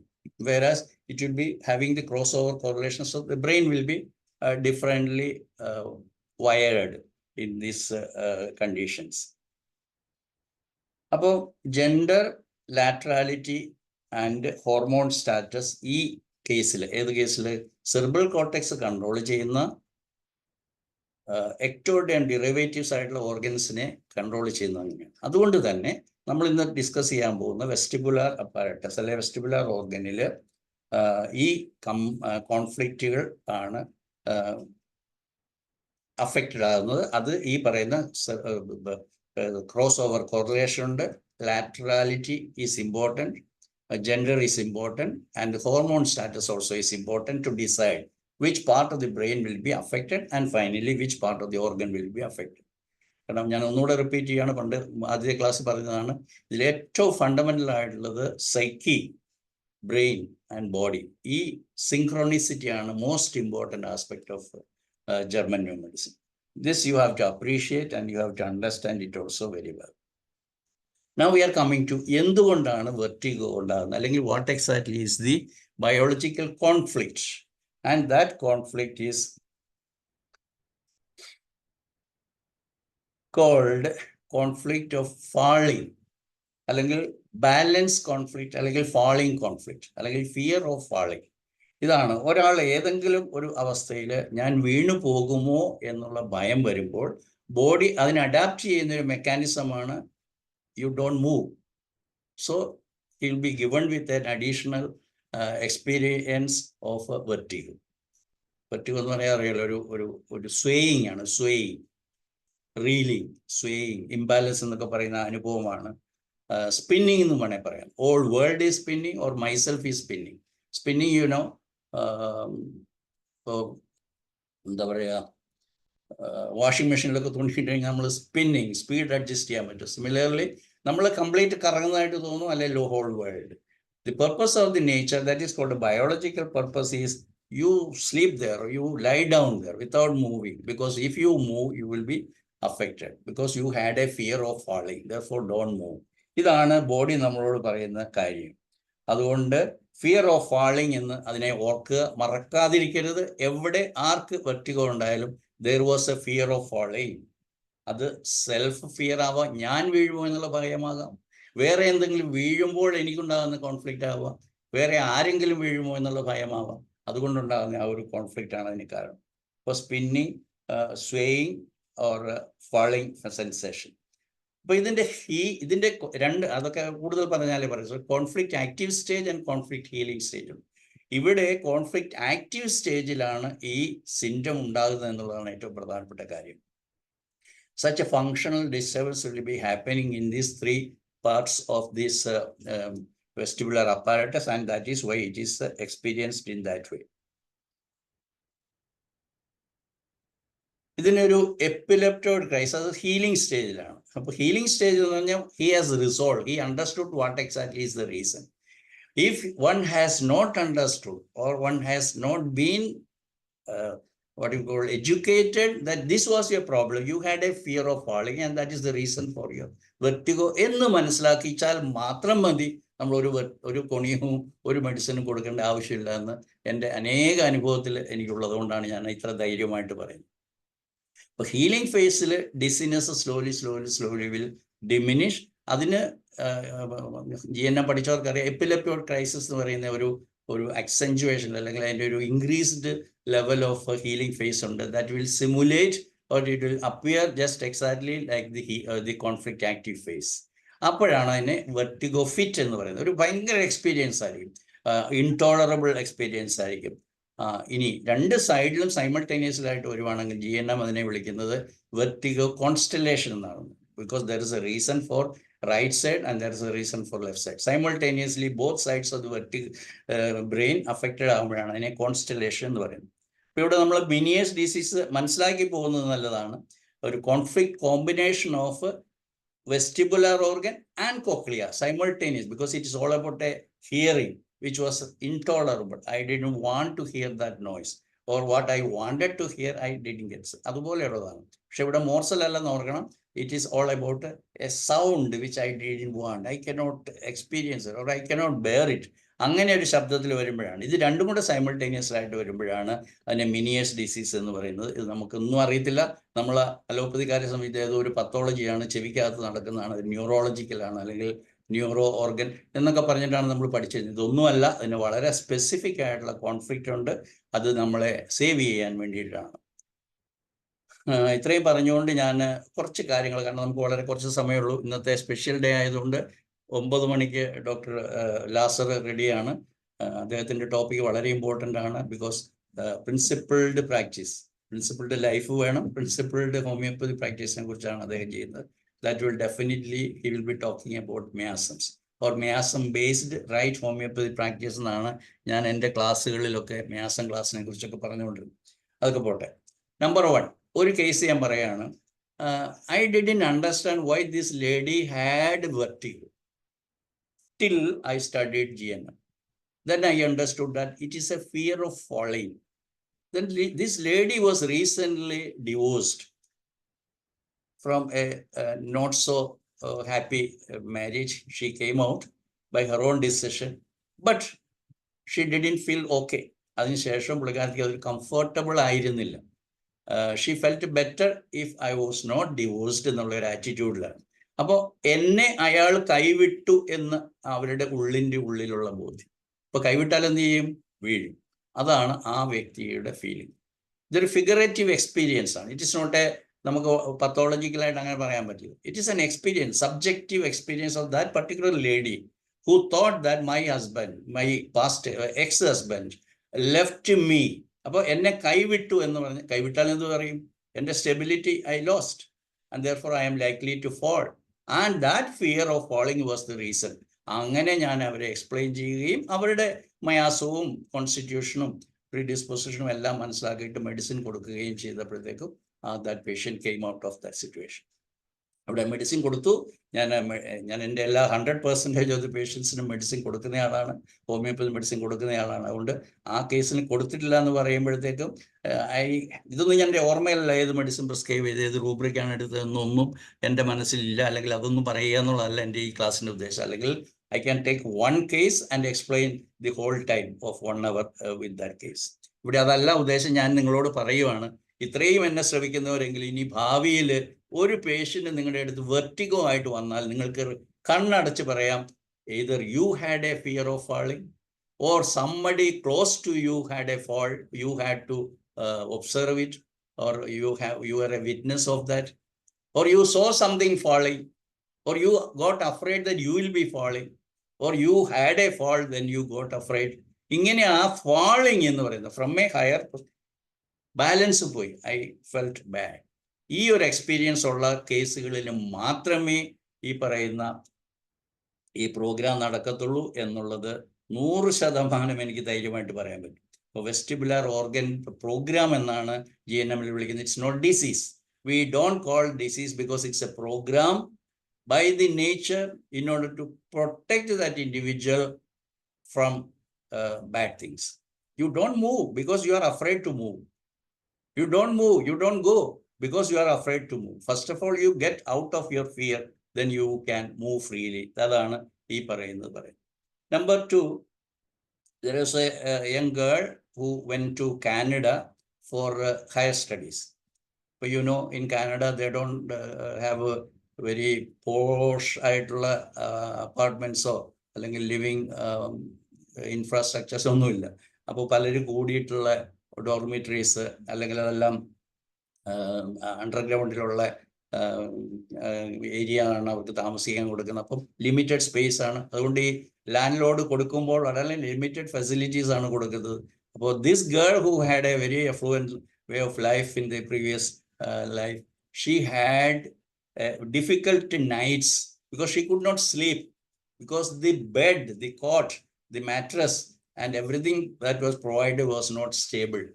അതിൻ്റെ 4 കാല് ഇളകുമായിരുന്നു. തല വെക്കുന്ന അല്ലെ തലേണ എന്ന് പറയുന്നത് ഉണ്ടായിരുന്നു, എനിക്കറിയത്തില്ല. തലേണ വെക്കുന്ന സ്ഥലം any time it can slip down and fall. ഇതായിരുന്നു അവളുടെ conflict. Just I made her to understand, that's all.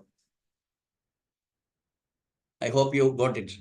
She was always having a fear during the lying position, I may fall, and that was the reason for a vertigo.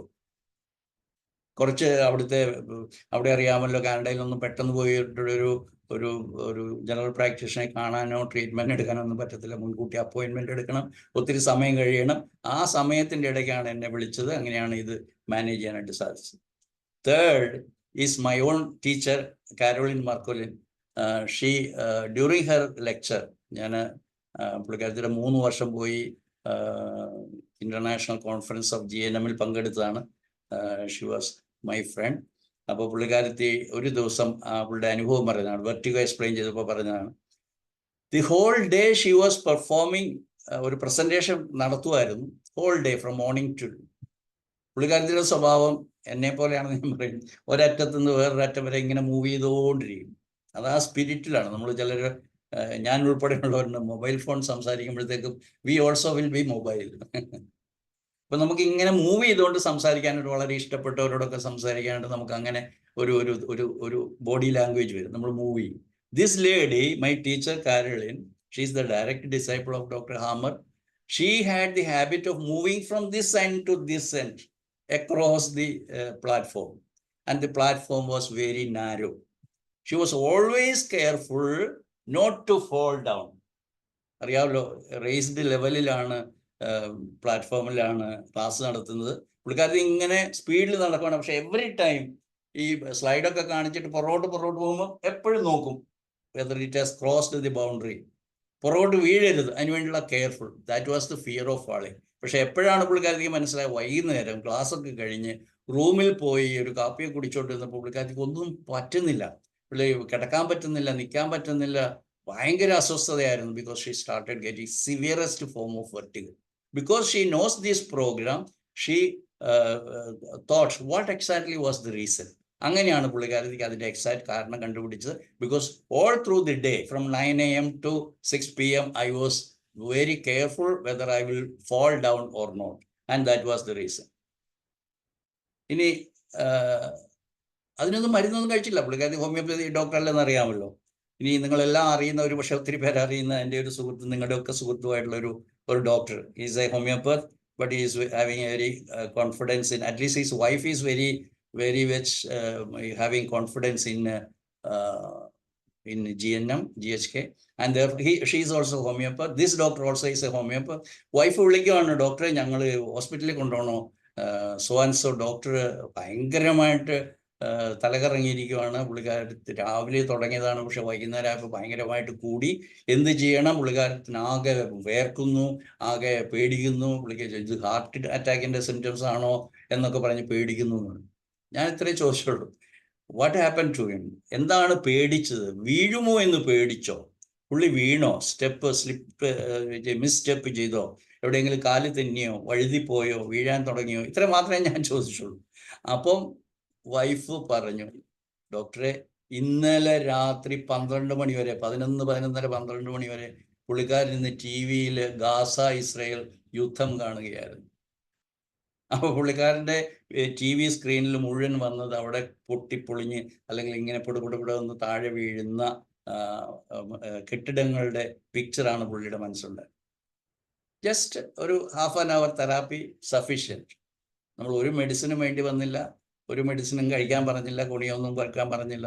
ഞാൻ കുണിയത്തിനെ പിന്നെ പറയുന്നത് ബഹുമാനക്കുറവുകൊണ്ടല്ല, അത് ആവശ്യമില്ലാത്തതുകൊണ്ട്. So you got the point. അന്ന് പെട്ടെന്ന് അവിടെ bomb വർഷിക്കുകയും തിരിച്ച് റിട്ടാലിയേഷൻ നടത്തി ഗാസയിലെ കെട്ടിടങ്ങളൊക്കെ ഇടിച്ച് തകർത്ത് താഴെ വീണപ്പോൾ അതെല്ലാം ഇങ്ങനെ crumbled down to the earth. ഇത് കണ്ടപ്പോൾ പുള്ളിക്കുണ്ടായ മാനസിക വിഭ്രാന്തിയാണ് അതിന് കാരണം. മറ്റൊരു എൻ്റെ ഒരു പേഷ്യൻ്റ് ഒരു ടീച്ചറാണ് പുള്ളിക്കാരത്തി. She retired recently from her service. ഒരു UP സ്കൂൾ അല്ലെങ്കിൽ UP സ്കൂളിലായിരുന്നു പഠിപ്പിച്ചിരുന്നത്. അപ്പോൾ പുള്ളിക്കാരത്തി റിട്ടയർ ചെയ്യാന്ന് പറഞ്ഞാൽ പുള്ളിക്കാരത്തി ഭയങ്കര പെയിൻഫുൾ എക്സ്പീരിയൻസ് ആണ്. Because she loved her kids, the small children very much. അതുകൊണ്ട് സ്കൂളിൽ ജോലി ചെയ്യാന്ന് പറഞ്ഞാൽ പുള്ളിക്കാരത്തി ഭയങ്കര ഇമോഷണലി അറ്റാച്ച്മെൻ്റ് ആയിരുന്നു കുട്ടികളോട്. അപ്പോൾ പുള്ളിക്കാരത്തി അറിയാം, ഞാൻ ഈ സ്കൂളിൽ നിന്ന് പോയാൽ എൻ്റെ കുട്ടികളെ, എങ്ങനെ പറയാം, എൻ്റെ കുട്ടികളെ ഈ അവിടെയുള്ള ആയമാരായാലും ടീച്ചർമാരായാലും അവരൊന്നും കെയർ എടുക്കത്തില്ല എന്നുള്ളതാണ് പുള്ളിക്കാരത്തിയുടെ മനസ്സിലുണ്ടായിരുന്ന കോൺഫ്ലിക്റ്റ്, മനസ്സിലുണ്ടായിരുന്ന ചിന്ത, ഫിക്സഡ് ഒപ്പീനിയൻ.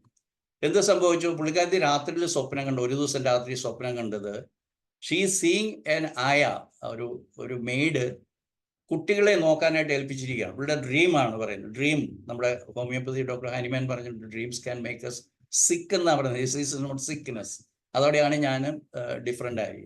അപ്പോൾ സിക്കാകുകയല്ല ചെയ്യുന്നത്, it is a programme of nature. എന്താണ് പുള്ളിക്കാരത്തി കണ്ട സ്വപ്നം? ഇതായിരുന്നു. അതായത് there is a big sack, വലിയ ചാക്ക് ഉണ്ട്.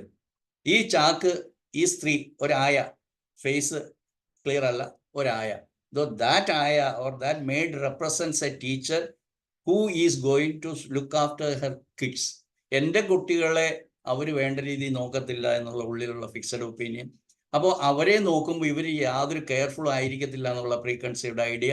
അപ്പോൾ പുള്ളിക്കാരത്തി ഇങ്ങനെ ഇമാജിൻ ചെയ്യുവാണ്, അതായത് ഒരു വലിയ ചാക്കിലേക്ക് ഈ സ്ത്രീ, ഈ ആയ, ക്രൂരയായ ആയ, ഓരോ പിള്ളേരെയും കാലെ പിടിച്ചിട്ട് ഇങ്ങനെ ഈ ചാക്കിൻ്റെ അകത്തേക്ക് ഇടുവാണ്. ഇതാണ് പുള്ളിക്കാരത്തി കണ്ട സ്വപ്നം.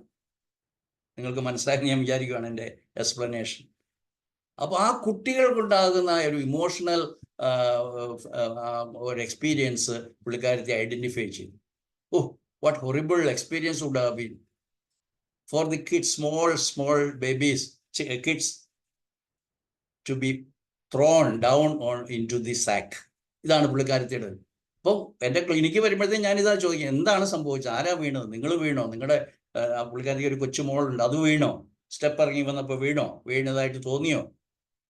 അങ്ങനെ വേറൊരു സംഭവം ഉണ്ടായിട്ടുണ്ട്. പുള്ളിക്കാരത്തിക്ക് തന്നെ ഒരു വർട്ടി ഉണ്ടായിട്ടുണ്ട്. പക്ഷേ this is specific because as homeopaths we all know that doctor Hahnemann has very well said that even the dreams can make you sick എന്നാണ് പറയുന്നത്. I delete that word sick and it can kick start a new programme.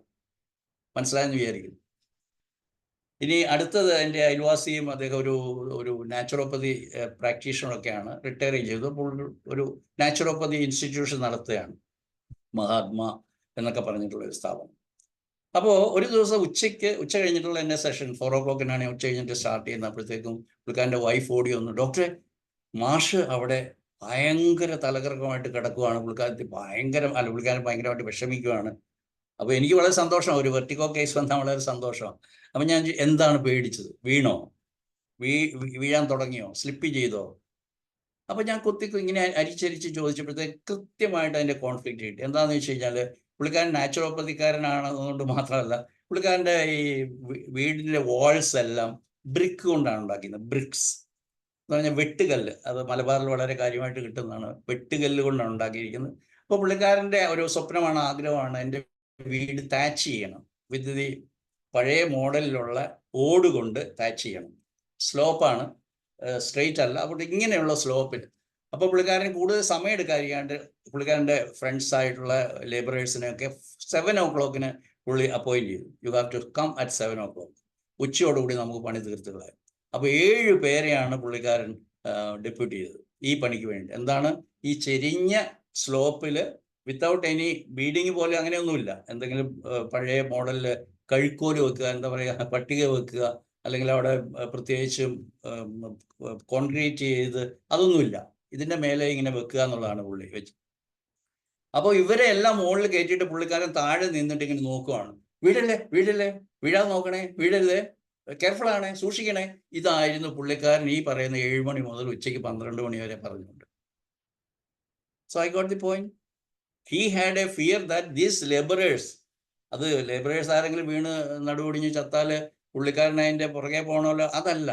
He had been identifying that conflict. അതുകൊണ്ടാണ് പുള്ളിക്കാരൻ ആ fear of falling experience ചെയ്തത്. അതുകൊണ്ടാണ് ആ പുള്ളിക്കാരൻ ഇത് വന്നത്. ഈ കഴിഞ്ഞ ദിവസം എൻ്റെ ഒരു ടീച്ചിങ് ഫാക്കൽറ്റിയിലും കൂടെ ആയിട്ടുള്ള ഒരു ഡോക്ടറെ ഞാനൊന്ന് വിളിച്ചു. അദ്ദേഹം വിളിക്കുമ്പോൾ എനിക്കൊരു അപ്പോയിൻമെൻറ്റ് ചോദിച്ചിട്ടാണ് പുള്ളി വിളിച്ചത്. അപ്പോൾ ഞാൻ എൻ്റെ സമയത്തിന് ഞാൻ തിരിച്ചു വിളിക്കാമെന്ന് പറഞ്ഞ് ഞാൻ പുള്ളിയെ വിളിക്കുകയാണ് ചെയ്യുന്നത്. അപ്പോൾ ഡോക്ടർ ഇപ്പോൾ സംസാരിക്കുന്ന, now I am not okay, I am suffering from a very terrible vertigo. Doctor I cannot manage, please I will talk to you later എന്ന് പറഞ്ഞ് പുള്ളിക്കാരൻ സമയം. Wait doctor, what is the reason? ഒന്നും കണ്ടുപിടിക്കാൻ പറ്റുന്നില്ല doctor. പുള്ളിക്കാരൻ്റെ വളരെയധികം advanced ആയിട്ടുള്ള ഒരാളാണ് GNM. ഒത്തിരി എല്ലാ പേഷ്യൻസിനെയും GNMൻ്റെ ബേസിസിൽ മാത്രം കാണുകയും ട്രീറ്റ് ചെയ്യുകയും ചെയ്യുന്ന ആളാണ്. But he could not find out ഞാൻ ചോദിച്ചു, what happen when it all started? അപ്പോൾ ഇന്നലെ രാത്രി തുടങ്ങിയത്, ഇന്ന് രാവിലെ തുടങ്ങി, ഇതുവരെ ഒരു രക്ഷയില്ല. I think it would have been some 3 o'clock 4 o'clock like that. അപ്പം ഞാൻ ചോദിച്ചു, എന്താ സംഭവം, എന്തെങ്കിലും ഫിയർ ഫോളോയിങ് ഇല്ല? അപ്പോൾ പുള്ളിക്കാരൻ പറഞ്ഞു, എൻ്റെ ഡോട്ടർ, ഞാൻ സമ്മറൈസ് ചെയ്യുവാണ്, she was in USA and she was on her way back home, and when she came to Istanbul, Turkey, I got disconnected with. അവളുടെ മൊബൈൽ ഫോൺ പിന്നെ എനിക്ക് കിട്ടിയില്ല. അപ്പോൾ ഇസ്താംബൂളിൽ വന്നു എന്നുള്ളത് അറിയാം, അവിടുന്ന് അടുത്ത ഫ്ലൈറ്റിന് കയറിയോ, അടുത്ത ലേവർ എവിടെയാണ്, straight away came to that city പോലും പറയുന്നില്ല, കാരണം he is the leading practitioner in that city. You may be recognise. He will come out with this experience. എവിടെയെങ്കിലും നിങ്ങൾക്ക് റീഡിങ് മെറ്റീരിയൽ ആയിട്ട് പുള്ളിക്കാരൻ തരാമെന്ന് പറഞ്ഞിരിക്കുകയാണ് അവളുടെ എക്സ്പീരിയൻസ്. സംഗതി എന്നാന്ന് വെച്ച് കഴിഞ്ഞാൽ, as a father, loving father, he lost the connection with his dear daughter up in the sky. I hope all of you understood. അത് കഴിഞ്ഞിട്ട് it got resolved. ആ റിസോൾവ് ചെയ്യുമ്പോൾ ഗ്രാജുവലി ഇംപ്രൂവ് ചെയ്യുകയും, but it can have an epileptic crisis which is called vertigo fit. ആ ഒരു എപ്പിലെപ്റ്റോയിഡ് crisis can hang because that can again trigger another program, and therefore it can continue until and unless this conflict is identified by the subject and he takes steps accordingly so that he can very well manage that situation. പുള്ളിക്കാരൻ പിന്നീട് എനിക്ക് message ചെയ്തതാണ്, doctor, after half an hour I felt better, and he promised that he will be coming up with this experience, either in the video format or a text format. He will be supplying for this profession, because so much excited he was because of this. ഇനി ഞാൻ എൻ്റെ തന്നെ ഒരു experience പറയാം. ഒരു 2 weeks ബാക്കാണ് ഞാൻ ഇപ്പോൾ സംസാരിക്കുന്നത്. ഒരു 4ാം നിലയിൽ നിന്നാണ്. എൻ്റെ ഒരു അപ്പാർട്ട്മെൻ്റ് ഉണ്ട് ഇവിടെ. 16 നിലയുള്ള ബിൽഡിംഗ് ആണ്, അപ്പാർട്ട്മെൻ്റ് ആണ്. അപ്പോൾ അതിൻ്റെ 16ാമത്തെ നില വരെയും 2 വടം വെട്ടിയിട്ട് അതിലിങ്ങനെ ക്രോസ് ആയിട്ട് ബീംസ് ഇട്ടിട്ടാണ് ഒരു ലാഡർ ഉണ്ടാക്കിയിട്ടാണ് വർക്കേഴ്സ് കയറുന്നത്. പ്രീ മൺസൂൺ ക്ലിയറിംഗ് ആണ്. അവർ പറയുന്ന മുഴുവനും കേടാണ്. അവിടെ വെള്ളം കെട്ടി നിൽക്കുന്നു, അവിടെ ഇതുണ്ട്, ചെളിയുണ്ട്, ബ്ലോക്ക് ഉണ്ട്, പൈപ്പ് ഡ്രെയിനേജ് ശരിയല്ല എന്നൊക്കെ പറഞ്ഞിട്ട് റിപ്പയറിങ്ങിന് വേണ്ടിയിട്ട് നമ്മൾ അപ്പോയിൻറ്റ് ചെയ്ത ആളാണ്. എനിക്ക് ഒരു ദിവസം കുറച്ച് സമയം ഫ്രീ ഉണ്ടായിരുന്നു. ഞാൻ ക്ലിനിക്കിൽ നിന്ന് വന്ന സമയമാണ്. നോക്കുമ്പോഴത്തേക്കും oh my God, if something happens, if someone falls from there, കാറ്റ് പോയത് തന്നെയാണ് fear. So I was not falling, but I had the fear that he may fall. What will happen if he false?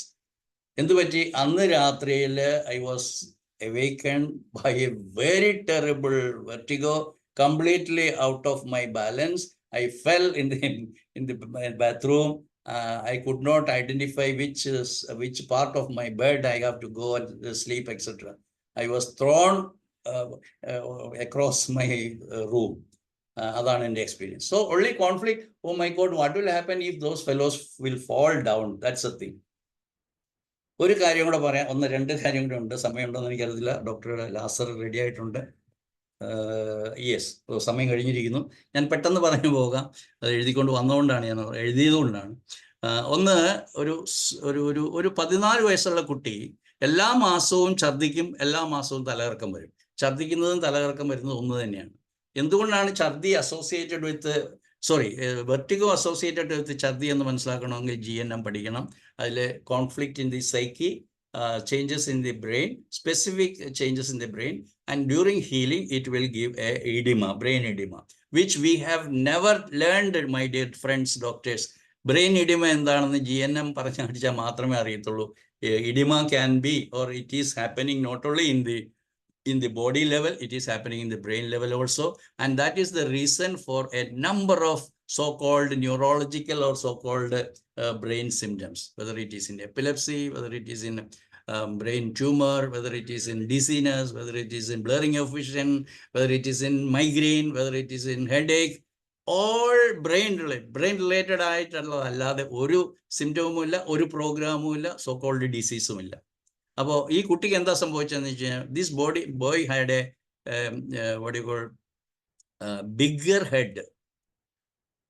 Big head when he was born. നമ്മൾ hydrocephalus എന്നൊന്നും identify ചെയ്ത് അങ്ങനെയൊന്നും അല്ല പറഞ്ഞ്, A big head.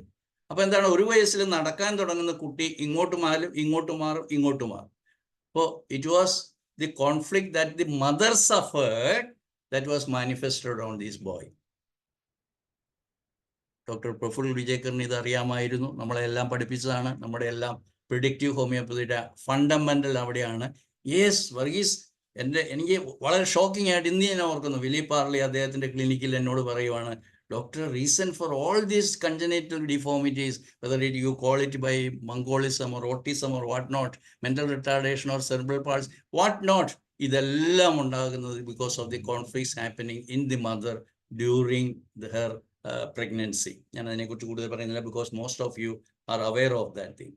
അതിലൂടെ നമുക്ക് എന്തായിരുന്നു മദറിൻ്റെ conflict എന്ന് കണ്ടുപിടിച്ചാൽ, നമ്മളെ കുട്ടിയെ ചികിത്സിക്കുമ്പോൾ കുട്ടി കാണിക്കുന്ന tantrums, throwing things around, biting, spitting, yelling, howling, ഇങ്ങനെയുള്ള സിംറ്റംസ് എടുക്കാതെ we can go back to the GNM conflict happened in the mother. Very easy, very easy. And take a conflict. Why that lady had that particular conflict? Because the situation was that in-laws house was having torturesome behavior from their in-laws part. Okay, but why this lady? There comes our miasm. So conflict filtered or in the framework of our miasms, understand in the mother side, and you take the brain symptoms, and then it is very easy. You can manage so-called congenital deformities, etc. മറ്റൊരു case ഞാൻ എഴുതി വെച്ചിരിക്കുന്നതാണ്. എൻ്റെ ഒരു patient എപ്പിലെപ്സിയാണ്. I could manage his epilepsy only because of my GNM knowledge. Epilepsy എന്താണെന്ന് എനിക്കറിയില്ലായിരുന്നു. ഒരു 15 വർഷം മുമ്പ് എനിക്കറിയില്ലായിരുന്നു. 2013 വരെ എനിക്കറിയില്ലായിരുന്നു എന്താണ് എപ്പിലെപ്സി എന്നുള്ളത്. അത് ഞാൻ നേരത്തെ പറഞ്ഞ ബ്രെയിൻ ഇഡിമയിൽ വരുന്ന കാര്യമാണ്. So I could give cure for that patient because of the GNM knowledge. ഇനി he was late to get married, 40 years approach ചെയ്യുകയാണ്. അപ്പോഴത്തേക്കും പുള്ളിക്കാരി കണ്ടുപിടിച്ച ഒരു പെണ്ണ് വീട്ടിൽ വന്നപ്പോഴത്തേക്കും she had a very chronic vertigo. അപ്പോൾ ചോദിച്ചു എന്ന് മുതലാണ് തുടങ്ങിയത്? Because her only brother had met with an motor accident and he was found almost dead on the street side. അപ്പോൾ he had an accident, he fell down, then what happened? He remained in comatose stage for a large number or a large period of time. അത്രയും നാളും ഈ lady, because is the dear, ഈ ബ്രദറിന് വേണ്ടി കല്യാണം കഴിക്കാതിരുന്നു. എന്നിട്ട് അത്രയും നാൾ ഈ ബ്രദർ ഇങ്ങനെ ബോധമില്ലാതെ കിടക്കുന്നതാണ് അവരുടെ മനസ്സിലുണ്ടായിരുന്നത്. So I could make her aware, even though it took some more time. എന്നാലും അവരെ ഹെൽപ്പ് ചെയ്യാൻ സാധിച്ചിട്ടുണ്ട്. അതുകൊണ്ട് ഞാൻ ഇങ്ങനെ കുറച്ച് കേസുകളിൽ നിന്ന് ഒരു ടോപ്പിക്കിലേക്ക് വന്നത്. ഇതൊരു അക്യൂട്ട് കേസാണ്, but it can go on ഹാങ്ങിങ് and therefore it can become chronic. അപ്പം എന്താണ് ഒരു ക്രോണിക് ഡിസീസ് എന്ന് നമ്മളെല്ലാം മാസം പഠിച്ചിട്ടുണ്ട്, but we do not know what is the meaning of tracks, what is the meaning of ഹാങ്ങിങ് കോൺഫ്ലിക്റ്റ്. ഇതെല്ലാം നിങ്ങൾ പോയി പഠിക്കണം. ഞാൻ കാല് പിടിച്ച് അപേക്ഷിക്കുകയാണ്. ഇതെല്ലാം നിങ്ങൾക്ക് വേണ്ടിയിട്ടല്ല, നിങ്ങളുടെ അടുത്ത് സഹായത്തിനായിട്ട് വരുന്ന ആ തലമുറയോട്, അല്ലെങ്കിൽ ആ ജീവികളോട്, ആ മനുഷ്യജീവികളോട് നിങ്ങൾ നീതി പുലർത്തണം. നിങ്ങൾ GNM പഠിച്ചേ തീരൂ എന്ന് ഞാൻ പറഞ്ഞുകൊണ്ട് ഞാൻ നിർത്തുകയാണ്. ഞാൻ ഡോക്ടർ ലാസറിനോട് ക്ഷമ ചോദിക്കുകയാണ്. 2-3 minutes ഞാൻ അദ്ദേഹത്തെ 5 minute ഞാൻ ക്രോസ് ചെയ്തു. അപ്പോൾ അദ്ദേഹത്തോട് ക്ഷമ ചോദിച്ചുകൊണ്ട്, ഇന്നൊരു വലിയ ഡിസ്കഷൻ ഏതായാലും സമയമില്ല, ഇന്ന് നല്ലൊരു ദിവസമായിരുന്നു, ഒത്തിരി പേര് വന്നിട്ടുണ്ട്. അപ്പം ഞാൻ നന്ദി ഒന്നുകൂടെ പറയുന്നു എല്ലാവരോടും. എന്നെ ശ്രവിക്കാൻ ഡോക്ടർ ബിജു വന്നിട്ടുണ്ട്, എനിക്കറിയുന്ന കുറച്ച് പേര്, എൻ്റെ പ്രിയപ്പെട്ട ഫ്രണ്ട്സ് ഇവിടെ ഉണ്ട്, ധാരാളം പേരുണ്ട്. അബ്ദുൾ ഗഫൂർ വളരെ സീനിയർ ഡോക്ടർ വന്നിട്ടുണ്ട്, ഗീത സുരേഷ്, ശ്രീദേവി, ഒത്തിരി പേരുണ്ട്. എല്ലാവരോടും നന്ദി പറയുന്നു എന്നെ ഇത്രയും നേരം ശ്രവിച്ചതില്ല. പക്ഷെ ഒരപേക്ഷയേ ഉള്ളൂ, നിങ്ങളെല്ലാവരും GNM പഠിക്കണം. പഠിക്കാതെ ഇനി മുന്നോട്ട് പോകാനായിട്ട് പറ്റത്തില്ല. Thank you one and all. Thank you once again. Thank you, sir. Thank you for valuable information about vertigo conflict. Thank you, sir. ഇത്രയും നേരം നമുക്ക് വെർട്ടിഗോയുടെ കോൺഫ്ലിക്റ്റ് എടുക്കാം എന്നുള്ള സാറ് നമുക്ക് നല്ലതായിട്ട് പറഞ്ഞു തന്നു. നമുക്ക് മനസ്സിലാക്കാവുന്ന ലാംഗ്വേജില് സാറിനോടുള്ള നന്ദി, അതുപോലെ നമ്മുടെ ക്ലാസ്സിൽ അറ്റൻഡ് ചെയ്ത എല്ലാവരോടുമുള്ള നന്ദി അറിയിക്കുന്നു. നമ്മുടെ അടുത്ത സെഷന് നമ്മുടെ സഞ്ജീവ് സാറാണ്.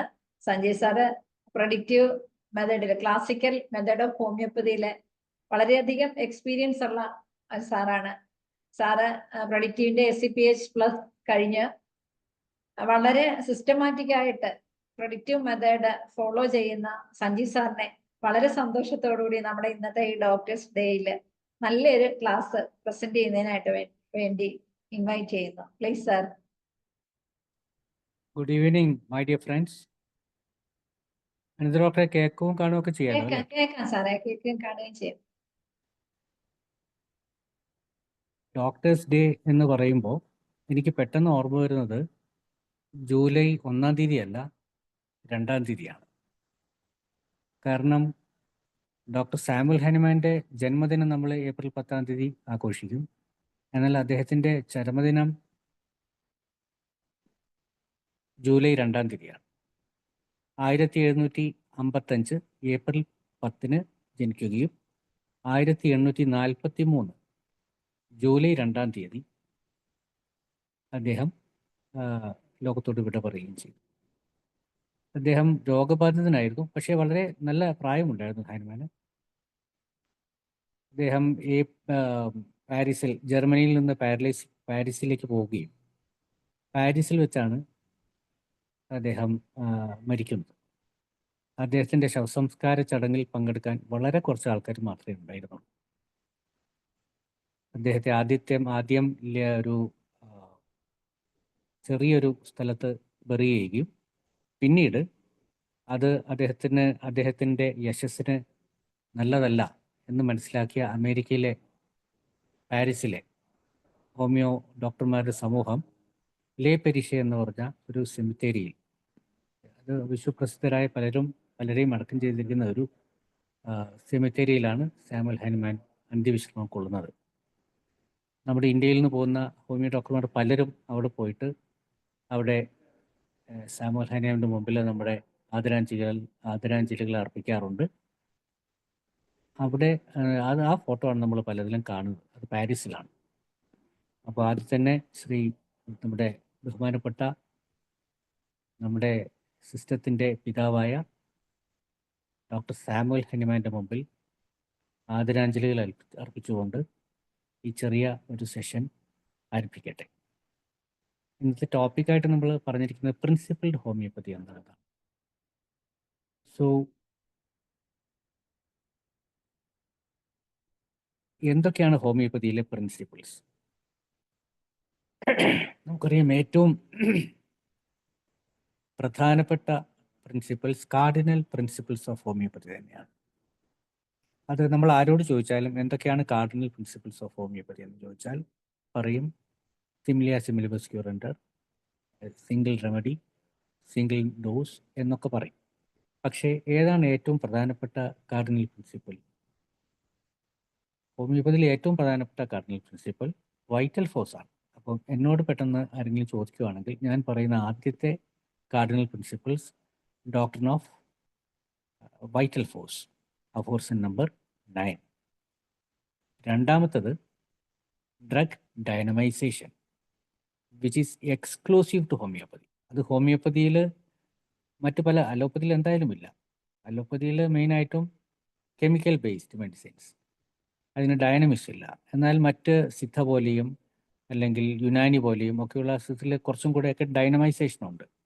എന്നാൽ ഹോമിയോപ്പതിയുടെ എക്സ്ക്ലൂസിവിറ്റി എന്ന് പറയുന്നത് ഹോമിയോപ്പതിയിലെ ഡൈനമൈസേഷനാണ്. Drug dynamisation, individualisation, drug proving, ഇത് നാലുമാണ് ഏറ്റവും പ്രധാനപ്പെട്ട. അതായത് vital force, individualisation, drug proving, drug dynamisation, chronic diseases.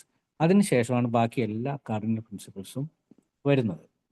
അപ്പോൾ അതുകൊണ്ട് ഈ കാർഡിനൽ പ്രിൻസിപ്പിൾസിൽ ഊന്നി നിന്നുകൊണ്ട് ആണ് ഹോമിയോപ്പതിയുടെ ഫലപ്രാപ്തി ജനങ്ങളിലേക്ക് എത്തിക്കാൻ നമുക്ക് സാധിക്കുന്നത്. അങ്ങനെ വരുമ്പോൾ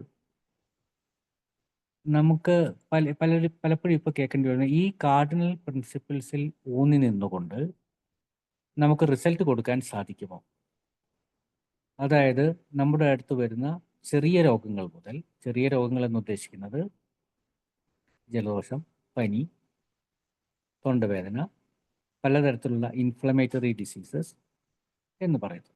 നമ്മളിപ്പോൾ പക്ഷേ ഏറ്റവും ഭയക്കുന്ന രോഗങ്ങൾ ക്യാൻസർ പോലെയുള്ള രോഗങ്ങൾ, ജനിതക തകരാറുകൾ, കുട്ടികളിൽ വരുന്ന autism, cerebral palsy, mongolism, down syndrome എന്നൊക്കെ പറയുന്ന വിവിധങ്ങളായ രോഗങ്ങളെ നമുക്ക് ചികിത്സിക്കാൻ സാധിക്കുമോ എന്നുള്ളതാണ് ഒരു പ്രധാനപ്പെട്ട ചോദ്യം.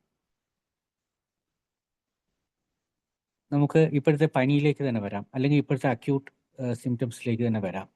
അപ്പോൾ അവിടെ ഞാൻ നേരത്തെ പറഞ്ഞ പോലെ സിമിലിയ സിമിലിബസ് ക്യൂറൻഡർ സിംറ്റംസ്, സിമിലിയ സിമിലിബസ് ക്യൂറൻഡർ എന്ന് പറയുന്നു. രോഗസമാന ലക്ഷണങ്ങളെ ചികിത്സിക്കുന്നു. പക്ഷേ ഇത് മാത്രമാണോ ഹോമിയോപ്പതി? നമ്മുടെ ഇന്നത്തെ പല രോഗങ്ങളും നമ്മൾ ലക്ഷണങ്ങളെ മാത്രം ചികിത്സിച്ചാൽ മതിയോ, അതോ ആ പ്രോസസ്സിനെയാണോ ചികിത്സിക്കേണ്ടത്? സാമുവൽ ഹനിമാൻ പറഞ്ഞ കാര്യങ്ങൾ അതിൻ്റെ അന്തസത്ത ഉൾക്കൊണ്ടുകൊണ്ട് മുംബൈയിലെ ഡോക്ടർ പ്രഫുൽ വിജയ്കർ സാർ, നേരത്തെ CJ വർഗീസ് ഡോക്ടർ സൂചിപ്പിച്ചതുപോലെ, അദ്ദേഹം ഒരു ഹനിമാനെ ഫോളോ ചെയ്യുകയും അത് ഹനിമാനിയൻ പ്രിൻസിപ്പിൾസിൽ തന്നെ വളരെ ദൃഢമായി വിശ്വസിക്കുകയും അത് പ്രിസ്ക്രിപ്ഷനിൽ പ്രതിഫലിപ്പിക്കുകയും ചെയ്ത മഹാനായ മനുഷ്യസ്നേഹി എന്നും പറയാം. അപ്പോൾ ഈ ഡോക്ടേഴ്സ് ഡേയിൽ എനിക്ക് ഓർക്കാനുള്ള രണ്ട് പ്രധാനപ്പെട്ട ആൾക്കാർ, ഒന്ന് ഡോക്ടർ ക്രിസ്ത്യൻ ഫ്രെഡറിക് സാമുവൽ ഹനിമാനും, രണ്ടാമത്തത് ഡോക്ടർ പ്രഫുൽ ഗജനൻ വിജയ്കർ സാറുമാണ്. രണ്ടുപേരുടെയും ഓർമ്മയ്ക്ക് മുമ്പിൽ വീണ്ടും ഞാൻ തലകുനിക്കുന്നു. വിജയ്കർ സാർ എന്താണ് നമ്മളെ പഠിപ്പിച്ചതിലേക്ക് കൂടി വരേണ്ടതുണ്ട്. ഹാനിമാൻ്റെ ക്രോണിക് ഡിസീസസിൽ ആദ്യത്തെ പേജ് തന്നെ തുടങ്ങുന്നത് സപ്രഷൻ എന്ന് പറഞ്ഞ ഒരു കൺസെപ്റ്റിലേക്കാണ്. ഒരു രോഗി ഒരു ഡോക്ടറെ അടുത്ത് പോകുന്നു, ആദ്യത്തെ രോഗം കുറയുന്നു, രോഗി സന്തുഷ്ടനാവുന്നു. കുറച്ച് കഴിയുമ്പോൾ കുറച്ചുകൂടെ വലിയൊരു രോഗം വരുന്നു, അതും രോഗിക്ക് മാറ്റി കൊടുക്കുന്നു. ഇങ്ങനെ ഒരു 3-4 ദിവസം പോയി കഴിയുമ്പോഴത്തേക്കും വളരെ വലിയൊരു രോഗം, മാരകമായ രോഗം വരുന്നു. അപ്പോൾ രോഗിയോട് ഡോക്ടർക്കൊന്നും ചെയ്യാൻ സാധിക്കുന്നില്ല. അവസാനം രോഗി മരിക്കുന്നു. അപ്പോൾ ഡോക്ടർ ഇത് ക്രോണിക് ഡിസീസസിൻ്റെ ഫസ്റ്റ് പേജിൽ ഹാനിമാൻ എഴുതിയിരിക്കുന്നതാണ്. അത് ദയവായി എല്ലാവരും ഹാനിമാൻ്റെ ബുക്കുകൾ വാങ്ങിക്കുകയും വായിക്കുകയും വേണം. അപ്പോൾ അതിൽ പറഞ്ഞിരിക്കുന്നു. അപ്പോൾ ഡോക്ടർ പറയുന്നു, everything conceivable has been done for this patient. അതായത് മനുഷ്യ സാധ്യമായതെല്ലാം ഈ രോഗിക്ക് വേണ്ടി നമ്മൾ ചെയ്തു കഴിഞ്ഞിരിക്കുന്നു. പക്ഷേ ഹാനിമാൻ്റെ comment, nothing has been done for this patient. ഈ രോഗിക്ക് വേണ്ടി നിങ്ങൾ ഒന്നും ചെയ്തില്ല. But that is not so with homeopathy, the great gift of God എന്നാണ് ഹാനിമാൻ ക്രോണിക് ഡിസീസിൽ ആദ്യം പറഞ്ഞിരിക്കുന്നത്. അതുകൊണ്ട് ഈ രോഗിക്ക് വേണ്ടി ഒന്നും ചെയ്യാത്ത ഒരു ഭിഷഗ്വരൻ അല്ലെങ്കിൽ ഭിഷഗ്വരന്മാർ, മറ്റ് ഇതര ചികിത്സാ രീതികൾ അവരൊന്നും ചെയ്യാതെ അവസാനം ഒരു പ്രിറ്റൻഷൻ നടത്തുന്നു, എല്ലാം ഞങ്ങൾ ചെയ്തു കഴിഞ്ഞു, പക്ഷേ രോഗിക്ക് ആത്യന്തികമായി ഗുണം കിട്ടുന്നില്ല. എന്നാൽ ഒരു ഡോക്ടർ അങ്ങനെ ആയിരിക്കരുത് എന്നാണ് ഹാനിമാൻ തൻ്റെ സപ്രഷനിൽ ഉദ്ദേശിച്ചത്. ഇതേ കാര്യം തന്നെ ഡോക്ടർ വിജയകർ സാറ് അദ്ദേഹത്തിൻ്റെ ചാർട്ട് ഓഫ് സപ്രഷൻ എന്ന് പറയുന്ന നിങ്ങൾക്ക് പലർക്കും അറിയാമായിരിക്കും, ഈ ഗ്രൂപ്പിൽ അത് ചർച്ച ചെയ്യപ്പെട്ടിട്ടുണ്ടെന്നാണ് ഞാൻ വിചാരിക്കുന്നത്. അതായത് നമ്മുടെ 3 germinal layers, ectoderm, endoderm, mesoderm. അപ്പോൾ അതിലെ ഏറ്റവും പ്രാധാന്യം കുറഞ്ഞത് ഏറ്റവും പുറത്തുള്ളത് എക്ടോഡേമും, അതിനകത്തുള്ളത് എൻഡോഡേമും, അതിനിടയിൽ മീസോഡേമും. എന്നാൽ ഏറ്റവും ഇൻറ്റീരിയർ നമ്മുടെ ബ്രെയിൻ പോലെയുള്ള അവയവങ്ങൾ ഉണ്ടാക്കിയിരിക്കുന്നത് അതും എക്ടോഡേം തന്നെയാണ്. അത് ന്യൂറോ എക്ടോഡമാണ്. അപ്പോൾ അതിൽ രോഗങ്ങൾ വരുമ്പോഴാണ് ഏറ്റവും ബുദ്ധിമുട്ട് നമ്മൾ അനുഭവിക്കുന്നത്.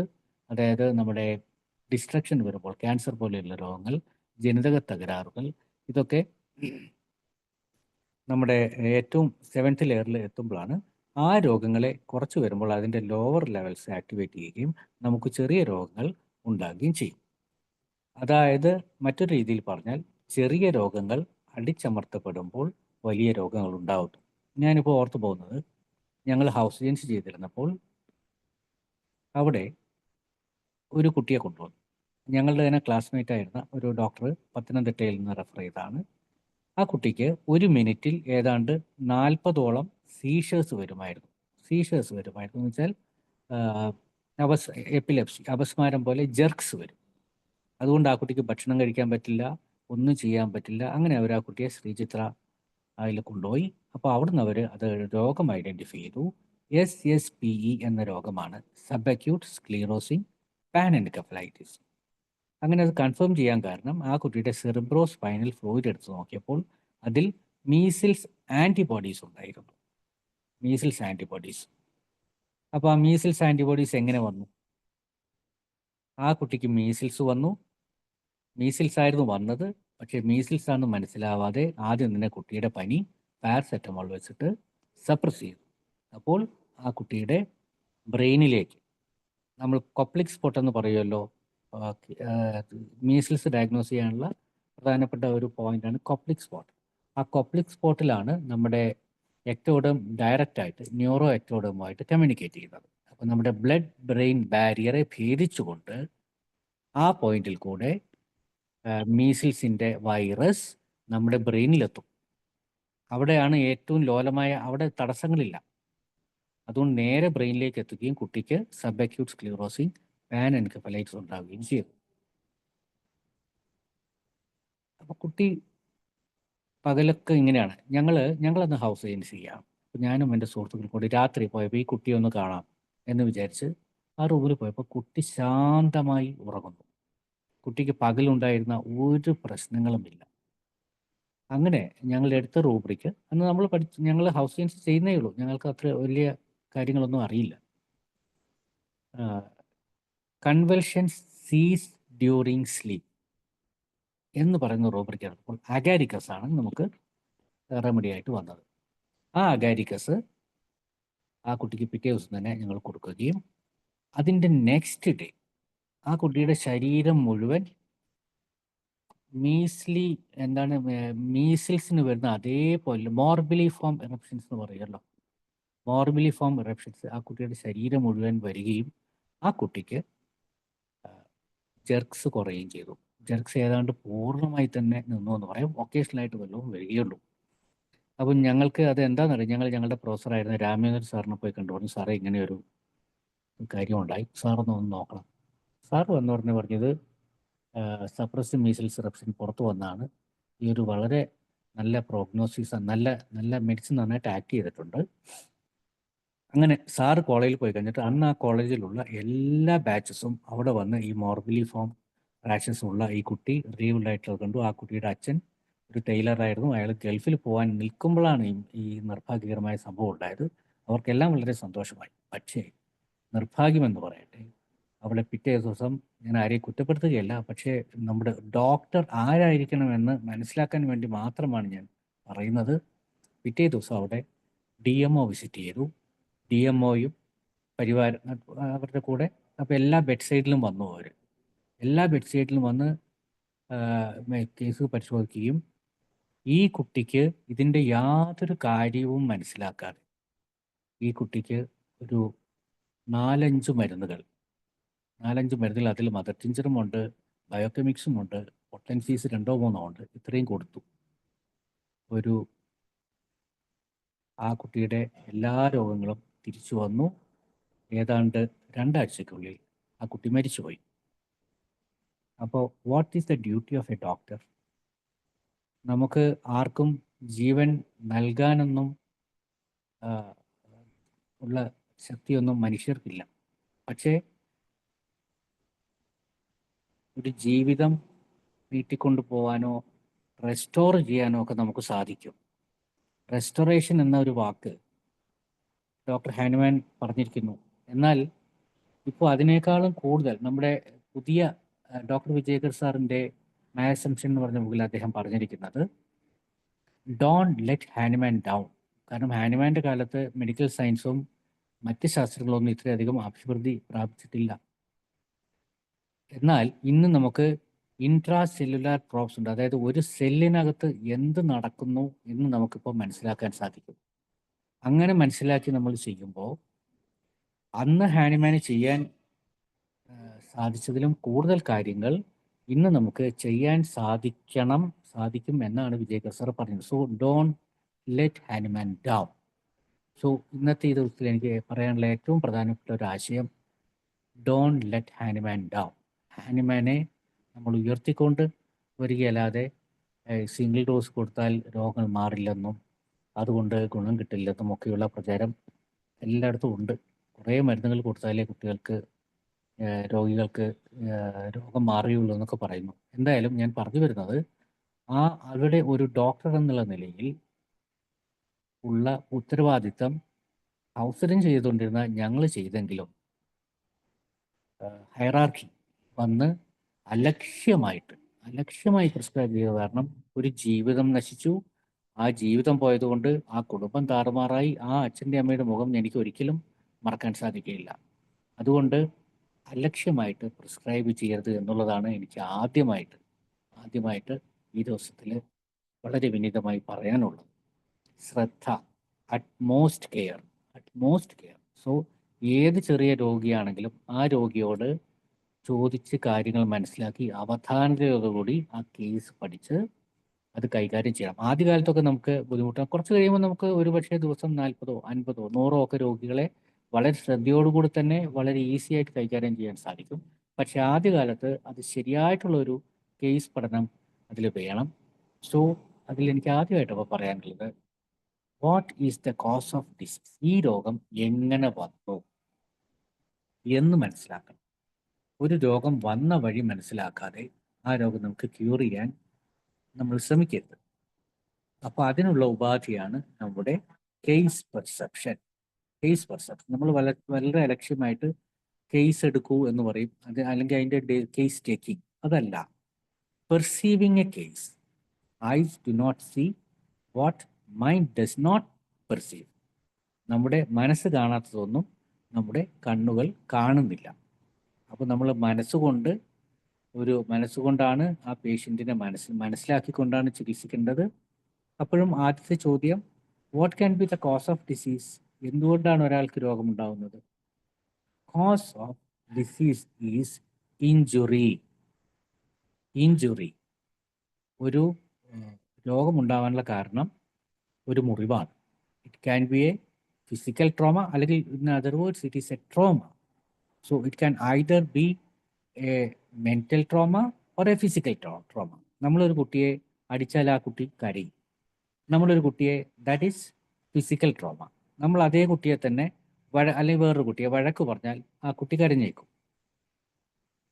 അപ്പോൾ അത് മെൻ്റൽ ട്രോമയാണ്. So this trauma, so what is the trauma sustained by the patient is to be understood by the physician. അതിനാണ് നമ്മുടെ case perception. So each and every case, let it be an acute case, let it be a chronic case, it has to be taken in detail. What is the injury sustained by the patient is of utmost importance. അതിനുവേണ്ടിയാണ് നമ്മൾ case എടുക്കുന്നത്. നമ്മൾ ലെബോറിയസ് ആയിട്ട് 2-3 മണിക്കൂർ ചിലപ്പോൾ case എടുക്കാറുണ്ട്. കാരണം അത് ചെയ്യുന്നത് എന്തിനാണെന്ന് വെച്ചാൽ പിന്നീട് പലതും നമുക്ക് ചോദിക്കാൻ സാധിക്കില്ല. പക്ഷേ അപ്പോൾ നമ്മൾ അതിൻ്റെ ക്രക്സ് ഓഫ് ദ മാറ്റർ, ഏറ്റവും ചുരുങ്ങിയ സമയം കൊണ്ട് ഏറ്റവും കൃത്യമായിട്ടുള്ള ഇൻഫർമേഷൻ ഗ്യാദർ ചെയ്യുക എന്നുള്ളതാണ് നമ്മുടെ കേസ് ടേക്കിംഗ്. ആ കേസ് അപ്പോൾ എന്തൊക്കെ ചോദ്യങ്ങൾ ചോദിക്കണം, എന്താണ് മനസ്സിലാക്കേണ്ടത്, എന്നിട്ടത് എങ്ങനെ ഒരു ഫൈനൽ പ്രിസ്ക്രിപ്ഷനിലേക്ക് നമുക്ക് എത്താൻ സാധിക്കും. ഇത്രയാണ് അതിലെ നട്ട്ഷെൽ. അപ്പോൾ എന്തൊക്കെ ചോദ്യം ചോദിക്കണം?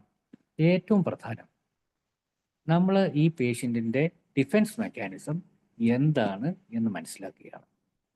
എങ്ങനെ ഈ പേഷ്യൻ്റെ ഡിഫെൻസ് മെക്കാനിസം മനസ്സിലാക്കും?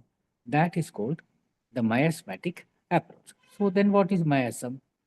Dr. Vijay Ghar has given a concise and precise definition of miasm as miasm is the defense mechanism of the body. നമ്മളൊക്കെ എങ്ങനെ ജനിക്കണം, എങ്ങനെ ജീവിക്കണം, എങ്ങനെ മരിക്കണം എന്നൊക്കെ ഇറ്റ് ഈസ് പ്രീ ഡിറ്റർമൈൻഡ്. അപ്പോൾ അത് മനസ്സിലാക്കിയെടുക്കുക എന്നുള്ളതാണ്. അല്ലാതെ nobody can leave for എത്രയാ. ഇപ്പോൾ അടുത്ത കാലത്ത് നമ്മുടെ മുൻ ചീഫ് മിനിസ്റ്റർ അച്യുതാനന്ദൻ 100 വയസ്സ് കഴിഞ്ഞു. എൻ്റെ നാട്ടിലൊക്കെ 100 വയസ്സ് കഴിഞ്ഞ ആൾക്കാരുണ്ട്.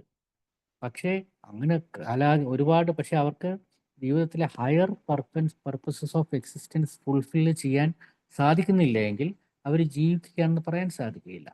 ഇതാണ് അഫോർസം 9. ഞാൻ കാര്യത്തിലേക്ക് വരാം. അപ്പോൾ ആ കേസ് എടുക്കുമ്പോൾ ആദ്യം ഇത്തരം കാര്യങ്ങൾ, ഈ മയാസം പറഞ്ഞിരിക്കുന്നത് അഫോർസം 74-ലാണ്. എല്ലാ മയാസത്തിനെയും പറ്റി ആനിമാൻ പേരെടുത്ത് പറയാം. അതിൽ സോറ, സൈക്കോസിസ്, സിഫിലിസ് എന്ന് പറഞ്ഞിട്ടില്ല. പക്ഷേ എന്താണ് സോറ ഇറിറ്റേഷൻ ആണെന്നും സൈക്കോസിസ് ഇൻഡ്യൂറേഷൻ ആണെന്നും സിഫിലിസ് ഡിസ്ട്രക്ഷൻ ആണെന്നും വളരെ മനോഹരമായി പറഞ്ഞു വെച്ചിരിക്കുന്ന വലിയൊരു അഫോർസമാണ്. അതിൻ്റെ മധ്യഭാഗത്താണ് അത് പറഞ്ഞിരിക്കുന്നത്. അതുകൊണ്ട് പലരും അത് വായിച്ച് നോക്കിയിട്ട് തന്നെ ഉണ്ടാവില്ല. എന്തായാലും എല്ലാവരും ആ അഫോർസം 74 കാര്യമായിട്ട് വായിക്കണം. എന്നിട്ട് ആ മയാസ്മാറ്റിക് ആയിട്ടാണ് അതിൻ്റെ കേസ് ടേക്കിംഗ് പോകേണ്ടത്. ഉദാഹരണത്തിന് ഒരു കോംപ്ലിക്കേറ്റഡ് കേസിൽ ആ പേഷ്യൻ്റ് സോറയിലാണോ, സൈക്കോസിസിലാണോ, സിഫിലിസിലാണോ എന്ന് മനസ്സിലാക്കണം.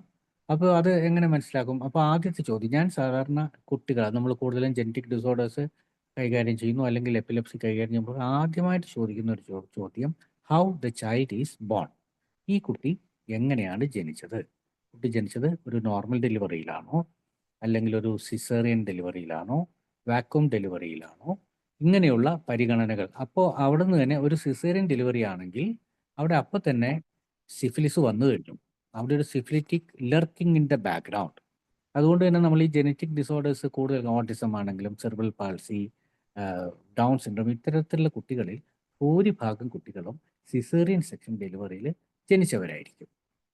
അതാണ് ഒരു സാധ്യത. രണ്ടാമത് വരുന്ന സിഫിലിസ് കയറുന്ന എവിടെ നിന്നൊക്കെയാണെന്ന് ചോദിച്ചാൽ നമുക്ക് പറയാൻ തീർച്ചയായിട്ടും സാധിക്കും വാക്സിനേഷൻ ഒരു കാരണം. അതുപോലെ ആവശ്യമില്ലാത്ത ശരീരത്തെ നോവിപ്പിക്കുന്ന രീതിയിലുള്ള, ഉദാഹരണത്തിന് കുട്ടികളിൽ പോളിയോമൈലൈറ്റിസ് എന്നൊരു രോഗം വരുന്നു. ആ രോഗത്തിനെതിരെ ഇപ്പോൾ പൾസ് പോളിയോ ഇമ്മ്യൂണൈസേഷൻ എന്നൊക്കെ പറഞ്ഞ് വ്യാപകമായ പോളിയോയെ ലോകത്ത് നിന്ന് തുടച്ചു നീക്കാൻ പറഞ്ഞിട്ടുള്ള ഒരുപാട് പ്രോജക്ട്സ് നടത്തുന്നു. എന്നാൽ എന്താണ് അതിലെ വാസ്തവം? അതിൽ ഞാൻ പഠിച്ചുകൊണ്ട് പാസ്സായ ഉടൻ തന്നെ ഡോക്ടർ PS റാവത്ത് എന്ന ചണ്ഡീഗറിലെ ഒരു കോളേജിലെ പ്രിൻസിപ്പലുമായിട്ട് എഴുത്തുകുത്തുകൾ നടത്തിയിരുന്നു. അപ്പോൾ അദ്ദേഹം പറയുന്നത് 7% പോളിയോ മാത്രമേ വൈറൽ പോളിയോ മൈലൈറ്റിസ് ഉള്ളൂ. വൈറസ് ഉണ്ടാക്കുന്ന പോളിയോ മൈലൈറ്റിസ് 7% മാത്രമാണ്. ബാക്കി 93% മറ്റു കാരണങ്ങൾ കൊണ്ട് വരുന്നതാണ്.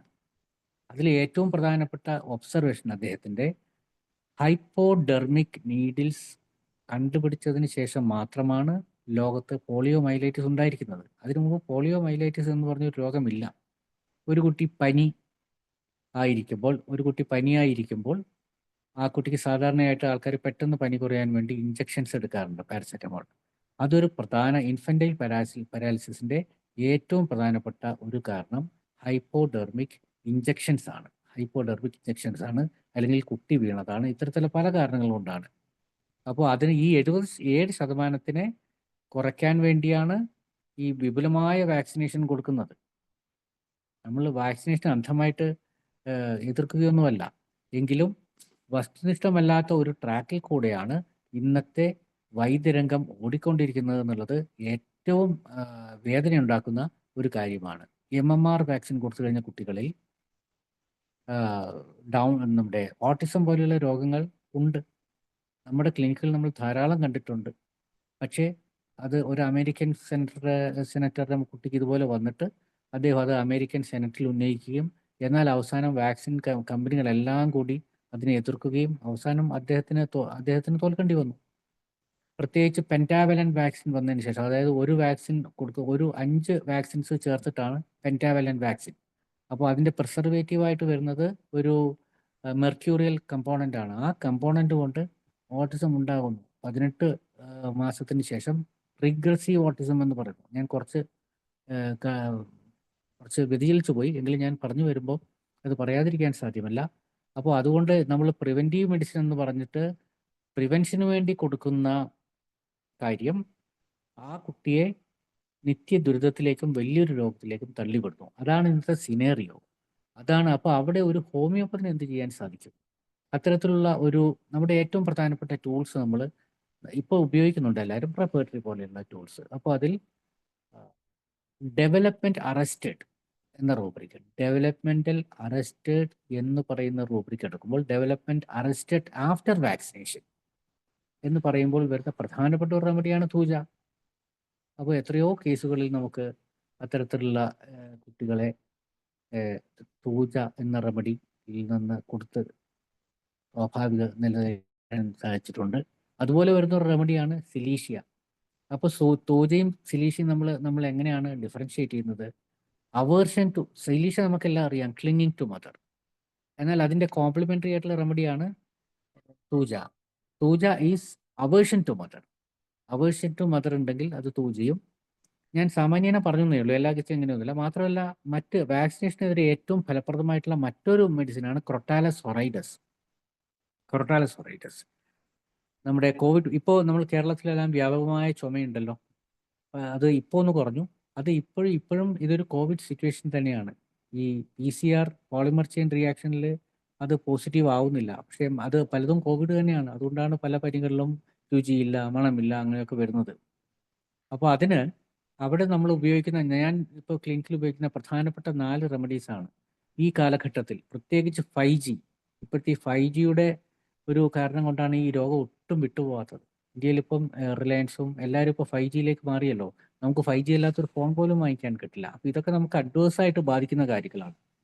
അതുകൊണ്ട് തന്നെ നമ്മൾ 4 റെമഡീസ് പ്രധാനമായും സെപ്പിയ, വൈപ്പറ, ക്രൊട്ടാലസ് ഹൊറൈഡസ്, ലാക്കസിസ് എന്നീ മെഡിസിനും അതിൻ്റെ കോംപ്ലിമെൻ്ററി റെമഡീസുമാണ് ഇപ്പോൾ സാധാരണ അക്യൂട്ട്സിന് പോലും ഉപയോഗിക്കുന്നത്. ഉദാഹരണത്തിന് തൊണ്ടവേദന അക്യൂട്ടായിട്ടുള്ള ഇപ്പോഴത്തെ സീസണിൽ ഇതായിട്ട് വരുമ്പോൾ ഏറ്റവും ഫലപ്രദമായി വരുന്ന ഒരു ഔഷധം ഹെപ്പാർ സൾഫാണ്. ഹെപ്പാർ സൾഫ് വരുന്നത് എന്തുകൊണ്ടാണെന്ന് ചോദിച്ചാൽ അത് ലാക്കസിസിൻ്റെ കോംപ്ലിമെൻ്ററി ആണ്. അതുകൊണ്ട് ഈ കോവിഡ് മരണങ്ങൾ, ഇപ്പോൾ കുഴഞ്ഞു വീണ് മരണം, അല്ലെങ്കിൽ BP കൂടുക, ഇത്തരത്തിലുള്ള കാര്യങ്ങൾക്ക് വരുന്ന ഏറ്റവും ഫലപ്രദമായിട്ട് വരാവുന്ന ഒരു ഔഷധം ലാക്കസിസ് ആണ്. അത് ലിവറിനെ ബാധിക്കുന്നുണ്ടെങ്കിൽ അത് ക്രൊട്ടാലസ് ഹൊറൈഡസ് ആണ്. ഗ്യാസ്ട്രോ ഇൻറ്റസ്റ്റൈനൽ ട്രാക്ട് ഇതൊന്നും അല്ലെങ്കിൽ ജനറലായിട്ട് കൊടുക്കുന്നത് സെപ്പിയാണ്. ഇത് ഒരുപാട് വലിയൊരു ടോപ്പിക്കാണ്, ഞാൻ വളരെ പെട്ടെന്ന് പറഞ്ഞു പോയെന്ന് മാത്രമേ ഉള്ളൂ. ഇപ്പോഴത്തെ പല കേസുകളും നമ്മൾ റെയിനി സീസൺ ആണെങ്കിലും പണ്ട് നമ്മൾ റെസ്റ്റോക്സ് കൊടുത്ത് കുറയുന്നത് പോലെ ഇപ്പോൾ കൊടുത്താൽ കുറയുന്നില്ല. അപ്പോൾ ഞാൻ അതിന് ഉപയോഗിക്കുന്നത് ജെൽസീമിയമാണ്. റെസ്റ്റോക്സ് ആണെന്ന് തോന്നിക്കഴിഞ്ഞാലും ജെൽസീമിയമാണ് ഉപയോഗിക്കുന്നത്. കാരണം അവിടെയാണ് ഞാൻ പറഞ്ഞത്, സിമിലിയ സിമിലിബസ് ക്യുറൻഡർ എന്ന് പറയുന്ന സിംറ്റം സിമിലാരിറ്റി മാത്രം ഇപ്പോൾ നോക്കിയാൽ പോരാ. അഫോർസം 73-ൽ പറഞ്ഞിരിക്കുന്നത് പോലെ നമ്മുടെ വെതറിൽ വരുന്നതും 2 പ്രധാനപ്പെട്ട കാര്യം ടെല്യൂറിക് ആൻഡ് 2 കാര്യങ്ങളാണ്. ഒന്ന് ഭൂമിയിൽ നിന്നുണ്ടാകുന്നതും അന്തരീക്ഷത്തിൽ ഉണ്ടാകുന്ന മാറ്റങ്ങൾ അതിലുണ്ട്.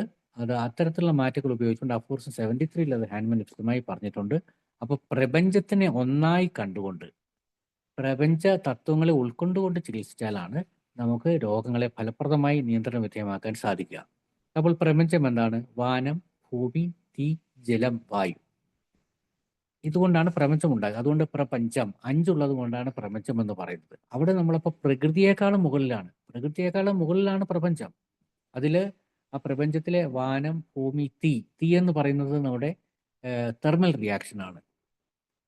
വാട്ടർ, വാനം, ഭൂമി, തീ, ജലം എന്ന് പറയുന്നത് നമ്മുടെ തേഴ്സ്റ്റാണ്. അപ്പോൾ മെൻ്റൽ ജനറൽ, ഫിസിക്കൽ ജനറൽസ് എന്ന് പറയുന്നത് എർത്താണ്. അതുപോലെ അങ്ങനെ 5 ഘടകങ്ങൾ ഉൾപ്പെടുത്തിയിട്ട്, അതുകൊണ്ടാണ് ഡോക്ടർ വിജയകർ സാറ് അദ്ദേഹത്തിൻ്റെ ഏറ്റവും വലിയൊരു കോൺട്രിബ്യൂഷൻ തിയറി ഓഫ് ആക്യൂട്സ് എന്ന് പറഞ്ഞ ഒരു പുസ്തകമുണ്ട്. ഞാൻ നേരത്തെ പറഞ്ഞ തിയറി. അപ്പോൾ രോഗങ്ങൾ സപ്രഷൻ കൊണ്ടുണ്ടാകുന്നു, അതിനെ മറികടക്കാൻ. അപ്പോൾ തിയറി ഓഫ് അക്യൂട്ട്സിൽ അതിനൊരു അക്യൂട്ട് ചാർട്ടും കാര്യങ്ങളും ഒക്കെ ഉണ്ട്. അപ്പോൾ അതിൽ പ്രധാനമായിട്ട് ഉപയോഗിക്കുന്നത് തെർമൽ ആൻഡ് തേഴ്സ്റ്റ് ആക്സിസ് ആണ്.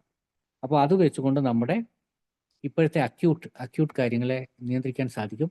സാറ് പറയുന്നത് ആദ്യം തന്നെ ഒരു മരുന്ന് വേണമോ വേണ്ടയോ എന്ന് തീരുമാനിക്കലാണ്. കാരണം നമ്മുടെ ഉള്ളിൽ തന്നെ ഒരു RMO ഉണ്ട്. ആ RMO അറിയുന്നതിനേക്കാൾ കൂടുതലൊന്നും നമ്മുടെ മറ്റൊരു സിസ്റ്റത്തിനും അറിയില്ല. ആ RMOയെ നമ്മൾ സ്റ്റിമുലേറ്റ് ചെയ്യാൻ വേണ്ടിയാണ് നമ്മുടെ മെഡിസിൻ പൊട്ടൻസി ആയിട്ട് ഉപയോഗിക്കുന്നത്. അത് ഒരു നമ്മുടെ ഒരു ഫോഴ്സ്, വൈറ്റൽ ഫോഴ്സിനെ ടാക്കിൾ ചെയ്യാൻ ആയതുകൊണ്ടാണ് നമ്മളൊരു ഡൈനാമിക് ഫോഴ്സുള്ള മെഡിസിൻ ഉപയോഗിക്കുന്നത്. ഇത്രയാണ് അതിലെ. അപ്പോൾ ഒരു കേസ് വന്നാൽ, ഞാൻ ചുരുക്കത്തിൽ പറഞ്ഞാൽ, നമ്മൾ ഏറ്റവും പ്രധാനപ്പെട്ട പ്രാധാന്യം കൊടുക്കേണ്ടത് what is the injury sustained, പിന്നെ സിഫിലിസ് എപ്പോൾ വന്നു, അല്ലെങ്കിൽ സൈക്കോസിസ് എപ്പോൾ വന്നു, സോറ എപ്പോൾ വന്നു. അതിൽ നമ്മൾ വിചാരിക്കുന്നു സിഫിലിസിൻ്റെ കൂടെ ഓർഗനോണിൽ പറഞ്ഞിരിക്കുന്നു സോറ. സിഫിലിസിൻ്റെ കൂടെ കോംപ്ലിക്കേഷൻസ് ഉണ്ടാവുന്നത് എപ്പോഴും സോറയും കൂടെ വരുമ്പോഴാണ് എന്നാണ് ഹാനിമാൻ അവസാന കാലങ്ങളിൽ പറഞ്ഞിരിക്കുന്നത്. അതായത് സോറ എപ്പോഴും നിർദോഷമായൊരു സാധനമല്ല. സിഫിലിസിനെ കോംപ്ലിക്കേറ്റ് ചെയ്യാൻ വേണ്ടിയിട്ട് ഒരു സോറ വരും. അപ്പോൾ ഇത്തരം കാര്യങ്ങൾ നമ്മൾ അത് വരുമ്പോൾ എങ്ങനെയാണ് പേഷ്യൻറ്റിൻ്റെ പ്രോഗ്നോസിസ്, അതിന് നമ്മളൊരു 2 കാര്യങ്ങൾ ഞാൻ നേരത്തെ സൂചിപ്പിച്ചത്, ഒരു കേസ് എടുക്കാനുള്ള കാര്യങ്ങൾ. ഒരു കേസ് ട്രോമ കണ്ടുപിടിക്കണം. ട്രോമ കണ്ടുപിടിച്ചിട്ട് അതിനനുരൂപമായിട്ടുള്ള മരുന്ന്. അപ്പോൾ എന്താണ് ട്രോമ, ആ ട്രോമ എങ്ങനെയാണ് ഉണ്ടായത്, ആ രോഗം വന്ന വഴി എന്താണ്, ജേർണി ഓഫ് ദ ഡിസീസ് എന്താണ്, ലൈഫ് സിറ്റുവേഷൻ എന്താണ്, ജീവിതമാണ് നമ്മൾ പെർസ്യൂ ചെയ്യുന്നത്, രോഗമല്ല. ഹോമിയോപ്പതി ഞങ്ങളുടെ കഴിഞ്ഞ കുറേ വർഷങ്ങളിലെ അനുഭവങ്ങളിൽ നിന്ന് മനസ്സിലാവുന്നത്, നമ്മൾ പേഷ്യനോട് ചോദിക്കേണ്ട ഏറ്റവും പ്രധാനപ്പെട്ട ഒരു കാര്യം, നിങ്ങളുടെ ജീവിതത്തിൽ എന്താണ് മാറ്റങ്ങൾ ഉണ്ടായത്, ആ മാറ്റങ്ങൾ കൊണ്ട് രോഗങ്ങൾ ഉണ്ടായോ, എന്തൊക്കെ മാറ്റങ്ങളാണ് ഉണ്ടായത്, നിങ്ങൾക്ക് എന്താണ് ജീവിതത്തിൽ നഷ്ടപ്പെട്ടത്. ഈ ഒരു ചോദ്യം നമ്മൾ ചോദിച്ചില്ലെങ്കിൽ അതിൽ ആ സിഫിലിസ് എവിടുന്നാണ് വന്നതെന്ന് നമുക്ക് മനസ്സിലാക്കാൻ സാധിക്കില്ല. അപ്പോൾ കൃത്യമായിട്ടൊരു കലണ്ടർ ഓഫ് ഇവൻറ്റ്സ് ഉണ്ടാക്കി കൃത്യം നമുക്ക് പുറകിൽ നിന്നും മുമ്പോട്ട് പോവാം. ഏറ്റവും ഞങ്ങൾ ഉപയോഗിക്കുന്ന ഒരു മെത്തേഡ്, ഇന്ന് എന്തെല്ലാം അസുഖമുണ്ട്, അതെങ്ങനെ തുടങ്ങി, അതിനാ സെൻസേഷൻ, ലൊക്കേഷൻ, മൊഡാലിറ്റി, കൺകോമിറ്റൻറ്റ്, അതിൽ നിന്ന് പുറകോട്ട് പോയി. അപ്പോൾ പേഷ്യൻ്റ് ഓർമ്മയുണ്ടാവും. നമ്മൾ ആദ്യകാലം തൊട്ട് ഇങ്ങോട്ട് വരാതെ. അതുപോലെ അഗ്രവേഷൻസിന് കൂടുതൽ പ്രാധാന്യം കൊടുക്കും, അമിലറേഷന് കൂടുതൽ പ്രാധാന്യം കൊടുക്കാതെ അഗ്രവേറ്റിംഗ് ഫാക്ടേഴ്സ് എന്താണെന്ന് നോക്കി, രോഗം വന്ന വഴി മനസ്സിലാക്കി, ലൈഫ് സിറ്റുവേഷൻ മനസ്സിലാക്കി, ഇത്രയും കാര്യങ്ങൾ ചെയ്യുമ്പോൾ നമുക്ക് ആ പേഷ്യൻറ്റിനെ പറ്റിയുള്ള ഒരു പിക്ചർ കിട്ടും. അതുകൊണ്ടാണ് ഹോമിയോപ്പതി ഒരു സയൻസിനേക്കാളും കൂടുതൽ ഒരു ആർട്ടാണ് എന്ന് നമ്മൾ പറയുന്നത്. അതിൻ്റെ വ്യത്യാസം മനസ്സിലാക്കണമെങ്കിൽ ഹാനിമാൻ്റെ ഫസ്റ്റ് എഡിഷൻ ഓഫ് ഓർഗനോൺ തൊട്ട് 6th എഡിഷൻ വരെയുള്ള ഓർഗനോണിൻ്റെ പ്രിഫേസ് വായിച്ചു നോക്കണം. അതിൽ 2ാമത്തെ ഓർഗനോൺ, 2nd എഡിഷൻ 1810 ആദ്യത്തെ ഓർഗനോൺ വരുന്നത്, 1810. അതിനുശേഷം 1833 നമ്മുടെ അവസാനത്തെ വോള്യൂം വരുന്നത്. പിന്നെ 6th എഡിഷനെ പറ്റി ചില കോൺട്രവേഴ്സീസും ഉണ്ട്. ഇത്രയും വന്നു കഴിയുമ്പോൾ നമുക്ക് ആ പ്രിഫേസ് വായിക്കുമ്പോൾ ഹാനിമാൻ പറഞ്ഞിരിക്കുന്നത് the physician has to be truthful. ഏറ്റവും പ്രത്യേകിച്ച് 2ാമത്തെ എഡിഷൻ ഓഫ് ഓർഗനോണിൻ്റെ പ്രിഫേസിൽ ഹാനിമാൻ പറഞ്ഞിരിക്കുന്നത് ട്രൂത്ത് എന്താണ്, നമ്മൾ എന്താണ് പെർസ്യൂ ചെയ്യേണ്ടത്, അതാണ് aphorism 3, who is a true practitioner of the healing art. നമ്മളൊക്കെ ആവാൻ ശ്രമിക്കേണ്ടത് ഈ ഡോക്ടേഴ്സിൽ എനിക്ക് വിനീതമായി പറയാനുള്ളത്, we have to become true practitioners of this healing art. അപ്പോൾ ഇതൊരു വെറുമൊരു സയൻസ് അല്ല, ഇതൊരു ആർട്ടാണ്. ആ ആർട്ട് എന്ന് വെച്ചാൽ പേഷ്യൻറ്റിൻ്റെ പിക്ചർ വരയ്ക്കുന്നതാണ് ആ ആർട്ട്. അപ്പോൾ who is a true practitioner, അത് ഫോർസം 3 പറയുന്നു. One who practices judiciously and rationally. One who practices judicially and rationally. He is a true practitioner. He is a true practitioner. അതായത് നിയമാനുസൃതമായി ജുഡീഷ്യസ് ആയിട്ട് treat ചെയ്യുന്ന ആളാണ് true practitioner. So what is the നിയമം? That is organon. ഇനി നിയമമില്ലാത്തടത്ത് എന്താണ്?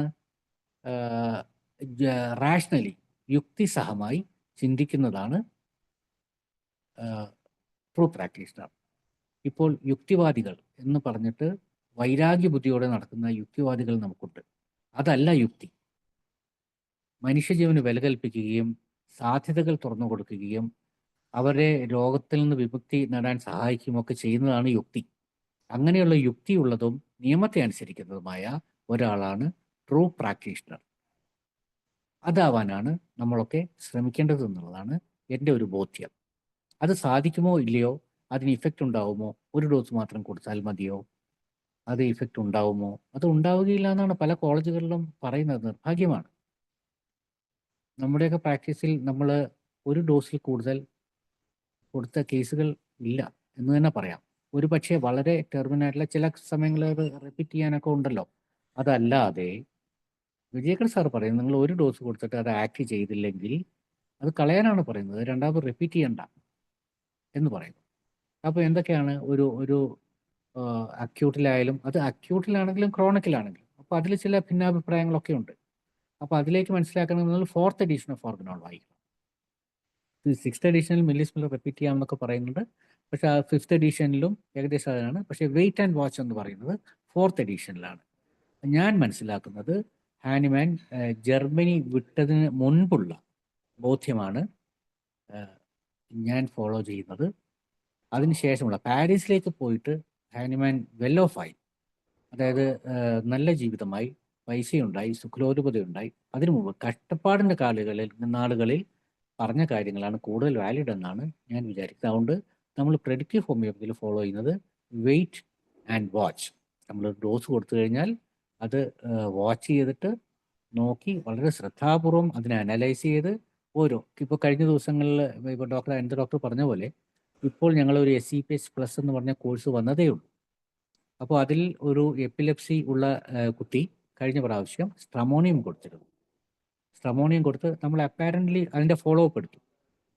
Case ആദ്യം എടുത്തപ്പോൾ പ്രിസ്ക്രൈബ് ചെയ്യാൻ ഏകദേശം 2 മണിക്കൂർ എടുത്തു. പക്ഷേ അതിൻ്റെ ഫോളോ അപ്പ് വന്നപ്പോൾ ആ കുട്ടിക്ക് ഞങ്ങളൊക്കെ വിചാരിച്ചത് അത് പേഷ്യൻറ്റിൻ്റെ കുറേ ഫീച്ചേഴ്സ് ബെറ്ററായി, അതുകൊണ്ട് റെമഡി റൈറ്റ് ആണ് എന്നുള്ളതായിരുന്നു നമ്മുടെ ബോധ്യം. പക്ഷേ ഡോക്ടർ അംബരീഷ് അത് വിശദമായിട്ട്, അതായത് കുട്ടിക്ക് സീഷേഴ്സ് വരുമ്പോൾ ഇൻവോളണ്ടറി യൂറിനേഷൻ ഉണ്ടാവുന്നു എന്നുള്ളത് കൊണ്ട് അദ്ദേഹം റെമഡി ആക്ട് ചെയ്തിട്ടില്ല എന്ന് പറയുകയും ആ റെമഡി മാറ്റി അടുത്ത റെമഡിയിലേക്ക് പോവുകയും ചെയ്തു. അപ്പോൾ അതിന് ആ ഫോളോ അപ്പിന് തന്നെ ഏകദേശം 2 മണിക്കൂർ എടുത്തു. അത് നമ്മളെ പഠിപ്പിക്കുന്നതുകൊണ്ടാണ്, കാരണം ട്രാൻസ്ലേഷനൊക്കെ വരുന്നതുകൊണ്ടാണ്. പേഷ്യൻറ്റിൻ്റെ ഭാഷ മലയാളത്തിൽ നിന്ന് അങ്ങനെയൊക്കെ ട്രാൻസ്ലേറ്റ് വരുന്നതുകൊണ്ട് അത്രയും സമയം എടുത്തത്. പക്ഷെ ഒരു ഫിസിയോതെറാപ്പിന് നമ്മുടെ റെമഡി ആക്ട്, ഞാൻ നേരത്തെ പറഞ്ഞത് ഒരു റെമഡി എങ്ങനെ സെലക്ട് ചെയ്യണം എന്നുള്ളതാണ്. അതിൻ്റെയാണ് കേസ് ടേക്കിംഗ്. ട്രോമ സംഭവിച്ചു, അതിനുശേഷം ആ കേസ് അനാലിസിസ് വേണം. ആ കേസ് അനാലിസിസ് കഴിഞ്ഞിട്ട് അത് റെപ്പർട്ടറൈസ് ചെയ്യും. ആ റെപ്പർട്ടറൈസ് ചെയ്തിട്ടാണ് മെഡിസിൻ കൊടുക്കുന്നത്.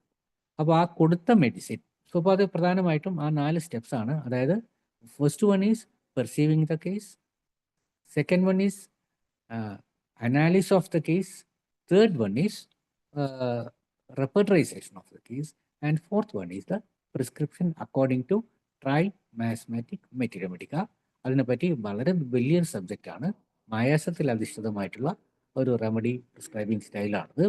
സോ Tri-Miasmatic Metriomedica അനുസരിച്ച് ഒരു ഡോസ് കൊടുക്കുന്നു. അതിനുശേഷം നമ്മൾ കൊടുത്ത ഡോസ് ഇവിടം വരെയൊക്കെ എല്ലാവരും ചെയ്യും. പക്ഷേ നമ്മുടെ പ്രശ്നങ്ങൾ എപ്പോഴും വരുന്നത് ഫോളോ അപ്പിലാണ്.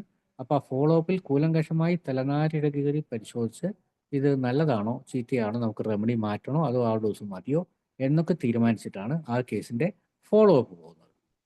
അപ്പോൾ ആ ഫോളോ അപ്പിൽ നമുക്ക് മനസ്സിലാവും ആ റെമഡി ആക്ട് ചെയ്തിട്ടുണ്ടെങ്കിൽ വെറുതെ ഇരുന്നാൽ മതി, റെമഡി ആക്ട് ചെയ്തിട്ടില്ലെങ്കിൽ നമുക്ക് മെഡിസിൻ മാറ്റേണ്ടി വരും. അപ്പോൾ ഈ ഒരു രീതി അവലംബിച്ചു കൊണ്ടുപോകുമ്പോൾ നമുക്ക് ഏറ്റവും ചെറിയ ഒരു തുമ്മൽ തൊട്ട് ഏറ്റവും വലിയ ഒരു ക്യാൻസറോ ജനിതക തകരാറുകളോ ഒക്കെ വളരെ കോൺഫിഡൻസോടു കൂടി അത് ചികിത്സിക്കാൻ സാധിക്കും. അത് ഓരോ കേസും ഒരു ഒരു റിസർച്ച് പ്രോജക്റ്റാണ്. ഓരോ കേസും ഒരു റിസർച്ച് പ്രോജക്റ്റാണ്. ഇതൊരു തമാശയല്ല. ഇത് ഒരു ചൈൽഡ്സ് പ്ലേ അല്ല. നമ്മൾ ഒരു ഞങ്ങൾ കണ്ണില്ലാത്ത ഒരു കുട്ടി, ഓട്ടിസ്റ്റിക് ആയിട്ടുള്ള ഒരു കുട്ടിയെ പണ്ട് കൊണ്ടുവന്നിരുന്നു. അപ്പോൾ ആ കുട്ടിയുടെ അച്ഛൻ, അവർക്ക് കണ്ണില്ലാത്തതല്ല പ്രശ്നം, പക്ഷേ ഈ കുട്ടി എല്ലാവരെയും പോയി ഉപദ്രവിക്കുന്നു എന്നുള്ളതാണ്. ആലുവ ബ്ലൈൻഡ് സ്കൂളിലുള്ള കുട്ടിയാണ്. വളരെ വർഷങ്ങളായി. അപ്പോൾ ഞാൻ നോക്കുമ്പോൾ ആ കുട്ടിയുടെ ഈ കണ്ണുകൾക്ക് പകരം അവിടെ ഒന്നുമില്ല, ഒരു ഐബോൾ പോലും ഇല്ല. നമ്മൾ വെറും സ്കിൻ മാത്രമേ ഉള്ളൂ. അങ്ങനത്തെ കുട്ടിയാണ്. അപ്പോൾ ആ കുട്ടിയുടെ അച്ഛൻ അന്ന്, ഇപ്പോൾ ഈ ദിവസങ്ങളിൽ വീണ്ടും ഞാൻ ആ പരസ്യം കണ്ടു, ബയോണിക്കായി ഓസ്ട്രേലിയ മറ്റാണ് ഉണ്ടാക്കുന്നത്. അത് നമ്മുടെ കണ്ണിൽ ഫിറ്റ് ചെയ്താൽ അത് ബ്രെയിനുമായിട്ട് ഇലക്ട്രോണിക്കലി ഇതായിട്ട് നമുക്ക് സാധാരണ കണ്ണുപോലെ ഉപയോഗിക്കാൻ സാധിക്കും. ഇപ്പോൾ അത് കുറേ അഡ്വാൻസ് ആയിട്ട്. അന്ന് അദ്ദേഹം, എൻ്റെ ഓർമ്മ ശരിയാണെങ്കിൽ, ഒരു കണ്ണിന് 2 കോടി രൂപയാണ് അന്ന് വില. എനിക്ക് തോന്നുന്നു 20 വർഷങ്ങൾക്ക് മുമ്പാണ്. അങ്ങനെ 4 കണ്ണുകൾക്ക്, അന്നത്തെ ശൈശവദശയിലായിരുന്നു, പക്ഷെ ഇപ്പോൾ അത് വരാൻ പോവാണ് ആ കണ്ണ്. അപ്പോൾ 2 കണ്ണുകൾക്ക് 4 കോടി രൂപയാണെങ്കിൽ ഒരു ഹ്യൂമൻ ബീക്കിൻ്റെ വില എന്തായിരിക്കും? എത്ര കോടി രൂപയായിരിക്കും? അപ്പോൾ അത്രയും ഉള്ള വിലമതിപ്പുള്ള, അത്രയും വില പിടിച്ച ഒരു ഒരു ഒരു ജീവനിലാണ് നമ്മൾ സ്പർശിക്കുന്നത് എന്നുള്ള ബഹുമാനത്തോടു കൂടിയാണ് ഓരോ കേസും നമ്മൾ സമീപിക്കേണ്ടത്. ഇതൊരു ചൈൽഡ്സ് പ്ലേ അല്ല. അപ്പോൾ അങ്ങനെ സമീപിച്ചാൽ എന്താണ് ഗുണം? അങ്ങനെ സമീപിച്ചാൽ നമുക്ക് ഒരുപാട് ജീവിതങ്ങളെ രക്ഷപ്പെടുത്തി എടുക്കാൻ സാധിക്കും. ജനുവരി 26-ാം തീയതി റിപ്പബ്ലിക് ഡേ പരേഡുണ്ട്. അവിടെ രാഷ്ട്രപതി അന്ന് ധീരതയ്ക്കുള്ള അല്ലെങ്കിൽ വിശിഷ്ട സേവനത്തിലുള്ള മെഡലൊക്കെ കൊടുക്കും. അത് ആർക്കാ കൊടുക്കുന്നത്? ഒരു കുട്ടി മുങ്ങിത്താഴ്ന്നപ്പോൾ ഒരു കുട്ടിയെ രക്ഷിച്ചു, അല്ലെങ്കിൽ അങ്ങനെ അതൊരു ഒരു ജീവൻ രക്ഷിക്കുന്നവർക്ക് പോലും ഒരു അവാർഡ് കിട്ടും. പക്ഷേ നമ്മളെ സംബന്ധിച്ചുള്ള അത് പോരാ.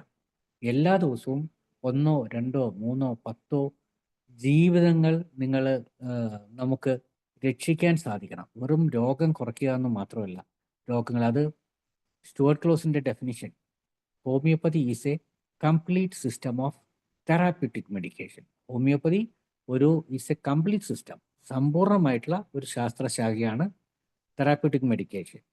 അപ്പോൾ അതായത് ഇതിൽ എന്തെല്ലാം ഉണ്ട്? നിയോനെറ്റോളജി ഉണ്ട്. നമ്മുടെ materia medica is a colourful book of life. Materia medica എന്ന് വെച്ചാൽ അത് വെറുമൊരു ഔഷധ വിജ്ഞാനീയമല്ല, അതൊരു കളർഫുൾ ബുക്ക് ഓഫ് ലൈഫാണ്. ഒരാളുടെ ഒരു ജീവിതം, ഒരു മനുഷ്യ ജീവിതമാണ് മെറ്റീരിയ മെഡിക്ക. അതിന് ആ രീതിയിലാണ് നമ്മൾ കാണേണ്ടത്. മെറ്റീരിയ മെഡിക്കലിൽ നിന്ന് ഇറങ്ങി വരുന്നത് ആരൊക്കെയാണ്? നവജാത ശിശുക്കൾ, ചെറിയ കുട്ടികൾ. നമ്മൾ ഗ്രോത്ത് എന്ന് പറയുമ്പോൾ ചൈൽഡ്ഹുഡ്, അഡോളസൻസ്, അങ്ങനെ പോകുമല്ലോ. അതായത് നവജാത ശിശു മുതൽ വാർദ്ധക്യം വരെയുള്ള എല്ലാ സ്റ്റേജുകൾക്കും, ഓരോ കാലഘട്ടത്തിലേക്കും, ഓരോ ഏജ് ഗ്രൂപ്പിനും ഒക്കെയുള്ള, സോ അതൊരു കംപ്ലീറ്റ് സിസ്റ്റമാണ്. അതിൽ കോസ്മെറ്റോളജി ഉണ്ട്, ബ്ലൂ ഐസ് ഓഫ് ബ്രോമിയം എന്ന് പറയുന്നു. ഗൈനക്കോളജി ഉണ്ട്, ന്യൂറോളജി ഉണ്ട്, പ്രാക്ടീസ് ഓഫ് മെഡിസിൻ ഉണ്ട്. എന്താ ഇല്ലാത്തത്? നിയോനെറ്റോളജി ഉണ്ട്, ജെറിയാട്രിക്സ് ഉണ്ട്. ഇതെല്ലാം കൂട്ടിയിണക്കിക്കൊണ്ട് ഏതാണ്ട് 3000-ൽ പരം മരുന്നുകളുടെ ഏറ്റവും വിപുലമായ ഔഷധ വിജ്ഞാനീയം അതുണ്ട്. ആ മരുന്നുകൾ നമുക്ക്, അതിൽ നിന്ന് ഒരു 100 മരുന്നെങ്കിലും നമ്മൾ വളരെ കൃത്യമായിട്ട് ശാസ്ത്രീയ അടിത്തറയോടുകൂടി, അതിൻ്റെ ആർട്ടിസ്റ്റിക് പെർസ്പെക്റ്റീവ്സോടുകൂടി മനസ്സിലാക്കാൻ സാധിച്ചാൽ നമുക്കൊരു സക്സസ്ഫുൾ ആയിട്ടുള്ള ഹോമിയോപ്പതി ആവാൻ സാധിക്കും. അത് തുടങ്ങേണ്ടത് നമ്മുടെ കോളേജുകളിൽ നിന്നാണ്. നമ്മുടെ കോളേജുകളിൽ നിന്ന് വരുന്ന കുട്ടികൾ അത് ചെറിയ പ്രായത്തിൽ തന്നെ, അവർ പഠിച്ചിറങ്ങുന്നതിന് മുമ്പ് തന്നെ അവർക്കത് ഉൾക്കൊണ്ട് നമ്മുടെ സമൂഹത്തിന് വേണ്ടി, സമൂഹത്തിൻ്റെ മുഖ്യധാരയിലേക്ക് ഹോമിയോപ്പതിയെ കൊണ്ടുവരാൻ സാധിക്കണമെങ്കിൽ നമ്മൾ പ്രിൻസിപ്പിൾഡ് ആയിരിക്കണം. അപ്പോൾ ആ പ്രിൻസിപ്പിൾസിനെ, അപ്പോൾ അതുകൊണ്ടാണ് ഞാൻ ഹോമിയോപ്പതി ഒരു പ്രിൻസിപ്പിൾഡ് സിസ്റ്റം എന്ന് പറയുന്നത്. എന്നാൽ ഇപ്പോൾ സെലിബ്രേറ്റ് ചെയ്യപ്പെടുന്ന അലോപ്പതി എന്ന് പറയുന്ന സിസ്റ്റം പ്രിൻസിപ്പിൾഡ് ആണോ എന്ന് ചോദിച്ചാൽ അത്തരത്തിലുള്ളൊരു പ്രിൻസിപ്പിൾ ഇല്ലെന്നല്ലേ പറയാൻ പറ്റുകയുള്ളൂ. എന്താണ് അതിലെ പ്രിൻസിപ്പിൾ? അല്ലെങ്കിൽ ഞാൻ അതിനെ മറ്റൊരു രീതിയിൽ പറഞ്ഞാൽ, ഈ എല്ലാ സിസ്റ്റംസും കൂടെ ഒരുമിച്ച് ഒരു കുടക്കീഴിൽ വന്നു കഴിഞ്ഞാൽ എത്രത്തോളം രോഗികൾക്ക് അതിന് ബെനിഫിറ്റ് ഉണ്ടാവും. ഇപ്പോൾ അടുത്ത ദിവസങ്ങളിൽ യോഗ ഡേ ആയിരുന്നു. ഇന്നിപ്പോൾ പുതിയ ഇൻഫർമേഷൻ വന്നിട്ടുണ്ട്. യോഗ ESIയിൽ ഹോമിയോപ്പതി, ആയുർവേദം, യുനാനി, ആയുഷിനെയും കൂടെ ഉൾപ്പെടുത്തിയിരിക്കുന്നു. പക്ഷേ ഈ ഓരോ ബ്രാഞ്ചസും നന്നാവണമെങ്കിൽ ഡെഡിക്കേറ്റഡ് ആയിട്ടുള്ള ഭിഷഗ്വരന്മാർ ഉണ്ടാവേണ്ടിയിരിക്കും. അപ്പോൾ ഈ ഡോക്ടേഴ്സ് ഡേയിൽ നമുക്ക് എടുക്കാവുന്ന ഒരു പ്ലെഡ്ജ്, ഞാനൊരു ട്രൂ പ്രാക്ടീഷണർ ആവും. ഞാനൊരു ട്രൂ പ്രാക്ടീഷണർ ആയാൽ ആർക്കാ ഗുണം? എനിക്കല്ല ഗുണം, എൻ്റെ ചുറ്റും നിൽക്കുന്ന രോഗികൾക്കും എൻ്റെ സമൂഹത്തിനുമാണ് അതിൻ്റെ ഗുണം. അതാണ് ഡോക്ടേഴ്സ് ഡേയിൽ നമ്മുടെ മനസ്സിൽ വേരൂന്നേണ്ട ഒരു സന്ദേശം എന്നാണ് ഞാൻ വിശ്വസിക്കുന്നത്. അതിനുവേണ്ടി നമ്മുടെ കഴിവിൻ്റെ പരമാവധി അടുത്ത ജനറേഷന് വേണ്ടി കൂടി അതിനാവശ്യമുള്ള ഹോമിയോപ്പതിയുടെ പ്രാമാണിക തത്വങ്ങളിൽ ഊന്നി നിന്നുകൊണ്ട് ഹോമിയോപ്പതിയെ ഉന്നമനത്തിലേക്ക് കൊണ്ടുപോവുക, മനുഷ്യരാശിക്ക് ഉപയോഗപ്പെടുത്തുക എന്നുള്ളതിൻ്റെ ഭാഗമായിട്ട് നടക്കുന്ന ഒരുപാട് കോഴ്സുകളും കാര്യങ്ങളുമുണ്ട്.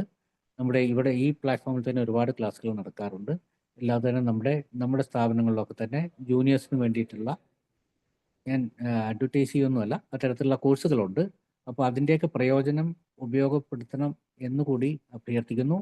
ഇതൊന്നും അല്ലെങ്കിലും ഏത് സമയത്തും ഇത്തരത്തിലുള്ള എഡ്യൂക്കേഷൻ പർപ്പസിന് വേണ്ടി ഞങ്ങളുടെ എല്ലാവരുടെയും അകമഴിഞ്ഞ പിന്തുണയും സഹകരണവും ഉണ്ടാവും. കേരളത്തിലുടനീളം കുട്ടികൾക്ക് വേണ്ടി ഈ ഡിഫിക്കൽട്ടായിട്ടുള്ള രോഗങ്ങളുള്ള, അതായത് ചികിത്സിച്ച് മാറ്റാൻ സാധിക്കുകയില്ല എന്ന് വിധിയെഴുതപ്പെട്ടിട്ടുള്ള autism, cerebral palsy, Down syndrome തുടങ്ങിയ കുട്ടികൾക്ക് വേണ്ടിയുള്ള ക്യാമ്പുകൾ കേരളത്തിലെമ്പാടും നടത്തപ്പെടുന്നുണ്ട്. അവിടെയൊക്കെ നല്ല റിസൾട്ടാണ് കിട്ടിക്കൊണ്ടിരിക്കുന്നത്.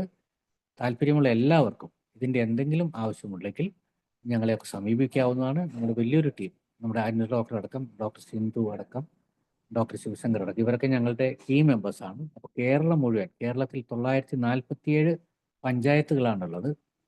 അതിൽ എല്ലാ പഞ്ചായത്തിലും ഇത്തരത്തിലുള്ള കുട്ടികളെ ചികിത്സിക്കാനുള്ള ഒരു സംവിധാനം ഉണ്ടാക്കുക എന്നുള്ള വലിയ ഉദ്ദേശത്തോടു കൂടി നമ്മൾ റീജൻ എന്ന് വെച്ചാൽ മഴ, റീജൻ 152 എന്നാണ് ഇപ്പോൾ ആ പ്രോജക്റ്റിൻ്റെ പേര്. അത് 152 ബ്ലോക്ക് പഞ്ചായത്തുകൾ ഉദ്ദേശിച്ചുള്ളതാണ്. അതിനുശേഷം അത് ഈ 947 ഗ്രാമപഞ്ചായത്തുകളെ ഉൾപ്പെടുത്തിക്കൊണ്ട് കേരളത്തിലെല്ലായിടത്തും ഹോമിയോപ്പതിയുടെ ശരിയായ സന്ദേശം എത്തിക്കുക എന്ന ലക്ഷ്യത്തോടു കൂടി ഒരു പ്രയത്നമാണ്, ഒരു ഡ്രീം പ്രോജക്റ്റാണ്. അത് നല്ല രീതിയിൽ നടന്നുകൊണ്ടിരിക്കുന്നു. ആശാവഹമായി അതിൽ താല്പര്യമുള്ളവർക്കെല്ലാം അതിൽ വരാവുന്നതാണ്. എല്ലാവരും അതിലേക്ക് സ്വാഗതം ചെയ്യുന്നു. അതിൻ്റെ കേസുകളൊക്കെ നമുക്ക് തുടർന്നുള്ള ക്ലാസ്സുകളിൽ വേണമെങ്കിൽ കുറച്ചൊക്കെ താല്പര്യമുള്ളവരുണ്ടെങ്കിൽ അതൊക്കെ നമുക്ക് ചെയ്യാൻ പറ്റും.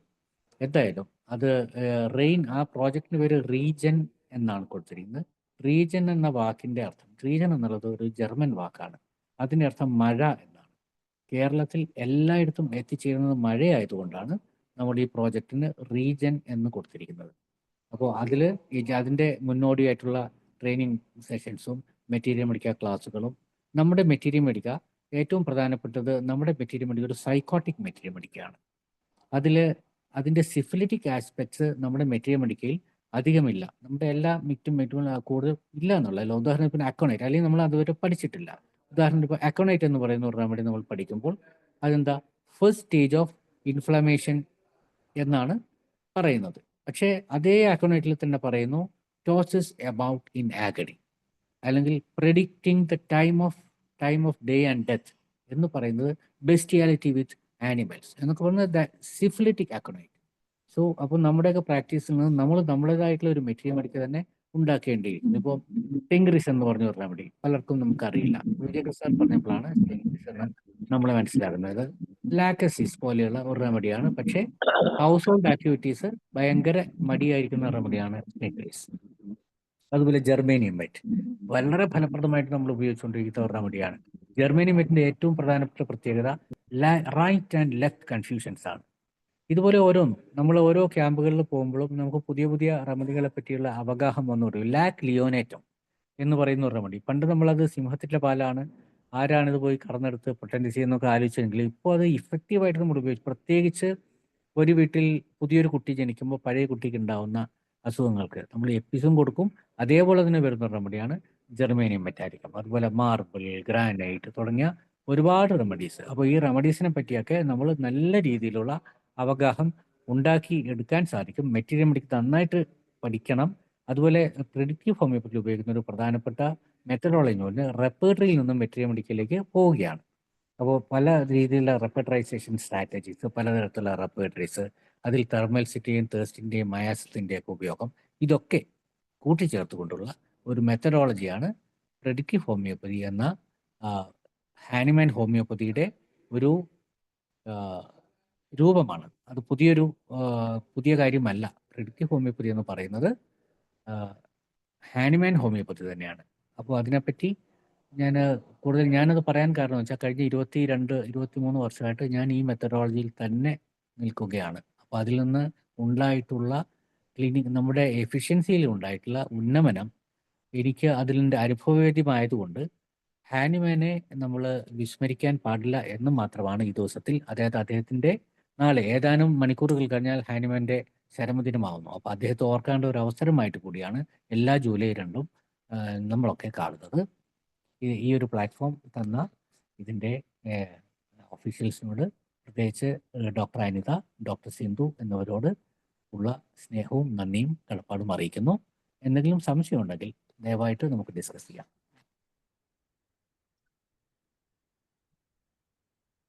സാറേ, ഒരുപാട് നല്ല ഇൻഫർമേഷൻ ആയിരുന്നു സാറേ. നമുക്ക് കേസ് ടേക്കിങ്ങിലാണെങ്കിലും നമ്മൾ ഏത് ലെവലിൽ വേണം ഓരോ കേസുകളും കൈകാര്യം ചെയ്യേണ്ടത്, ഹാനിമാൻ പ്രിൻസിപ്പിൾ എങ്ങനെയാണ് നമ്മൾ അപ്ലൈ ചെയ്യേണ്ടത്, സാറിന്റെ വളരെ വാല്യുബിൾ ആയിട്ടുള്ള ഒരു ക്ലാസ് തന്നെയായിരുന്നു. ഒത്തിരി സന്തോഷം. സാറിനോടുള്ള നന്ദി അറിയിക്കുകയാണ്. ശരി, താങ്ക് യു സോ മച്ച്. ഡോക്ടറെ, എന്താ സാറ് പ്രത്യേകിച്ചൊന്നും ഇല്ലെങ്കിൽ ചെയ്യാൻ എന്തെങ്കിലും സംശയം ചോദിക്കാനുണ്ടെങ്കിൽ ചോദിക്കാം. പിന്നെ സാറ് ഒരുപാട് സർവീസുകൾ സ്റ്റുഡൻസിന് വേണ്ടിയിട്ടാണെങ്കിലും ജൂനിയർ ഡോക്ടേഴ്സിന് വേണ്ടിയിട്ടാണെങ്കിലും classical method, predictive homeopathic method apply ചെയ്യുന്നതിനുള്ള എല്ലാ സൗകര്യങ്ങളും, അതിനുള്ള കോഴ്സുകളും, അതിനുള്ള നമുക്ക് എന്തെങ്കിലും സംശയം ഉണ്ടെങ്കിൽ അത് നിവാരണം ചെയ്യുന്നതിനും, അതുപോലെ ക്യാമ്പുകളാണെങ്കിലും ഇതിനകത്ത് എല്ലാവർക്കും പങ്കെടുക്കാവുന്നതാണ്. ക്യാമ്പുകളിലൊക്കെ നമ്മൾ പങ്കെടുത്തു കഴിഞ്ഞാൽ നമുക്ക് കേസുകൾ ഡയറക്റ്റ് ആയിട്ട്, അപ്പൊ സാറിന്റെ അതുപോലെ പ്രെഡിക്റ്റീവ് ഫോളോ ചെയ്യുന്ന ഡോക്ടേഴ്സിന്റെ നോളജ് നമുക്ക് കൂടുതൽ കിട്ടുകയും നമുക്ക് അതുപോലെ കേസുകൾ നല്ലതുപോലെ ഡീൽ ചെയ്യാൻ, നമുക്ക് കേസുകൾക്ക് പൂർണ്ണമായിട്ടുള്ള ഒരു ഗുണം കൊടുക്കാനും പറ്റുന്നതായിരിക്കും. അതുകൊണ്ട് എല്ലാവരും എന്തെങ്കിലും നിങ്ങൾക്കുള്ള സംശയങ്ങളുണ്ടെങ്കിലും എന്തെങ്കിലും കൂടുതൽ അറിയണമെന്നുണ്ടെങ്കിലും സാറിനെ കോണ്ടാക്ട് ചെയ്യാം. സാറിന്റെ നമ്പർ ആണ് ഞാൻ അതിനകത്ത് ഷെയർ ചെയ്യാം നമ്മുടെ ഗ്രൂപ്പില്. അപ്പം എല്ലാവരും classical method, predictive method, Hahnemannian method correct follow ചെയ്യുകയാണെങ്കിൽ നമുക്ക് ഏത് ഇൻക്യൂറബിൾ ആണെന്ന് പറയുന്ന കേസുകളും ക്യൂറബിൾ ആക്കി മാറ്റാൻ സാധിക്കും എന്നുള്ളതാണ് നമുക്ക് സാറ്, സഞ്ജീവ് സാറും അതുപോലെ സിജെ വർഗീസ് സാറും ഈ ഒരു അവസരത്തില് ഹോമിയോപ്പതിയുടെ ഉയർച്ചയ്ക്ക് വേണ്ടിയിട്ട് തന്നിട്ടുള്ള നമുക്കുള്ള സന്ദേശങ്ങൾ നമുക്ക് ഫോളോ ചെയ്യാം. എല്ലാവരോടുമുള്ള നന്ദി, സഞ്ജീവ് സാറിനോടും സിജെ വർഗീസ് സാറിനോടും അതുപോലെ നമ്മുടെ ക്ലാസ്സിൽ അറ്റൻഡ് ചെയ്ത സീനിയേഴ്സ് അതുപോലെ ജൂനിയേഴ്സ് എല്ലാവരോടുമുള്ള നന്ദി അറിയിച്ചിട്ട് നമുക്ക് ഇന്നത്തെ സെഷൻ വൈൻഡപ്പ് ചെയ്യാം അല്ലേ സാർ? അതെ. Thank you all. Wish you all a good Doctor's Day. Thank you so much. Thank you all. Good night.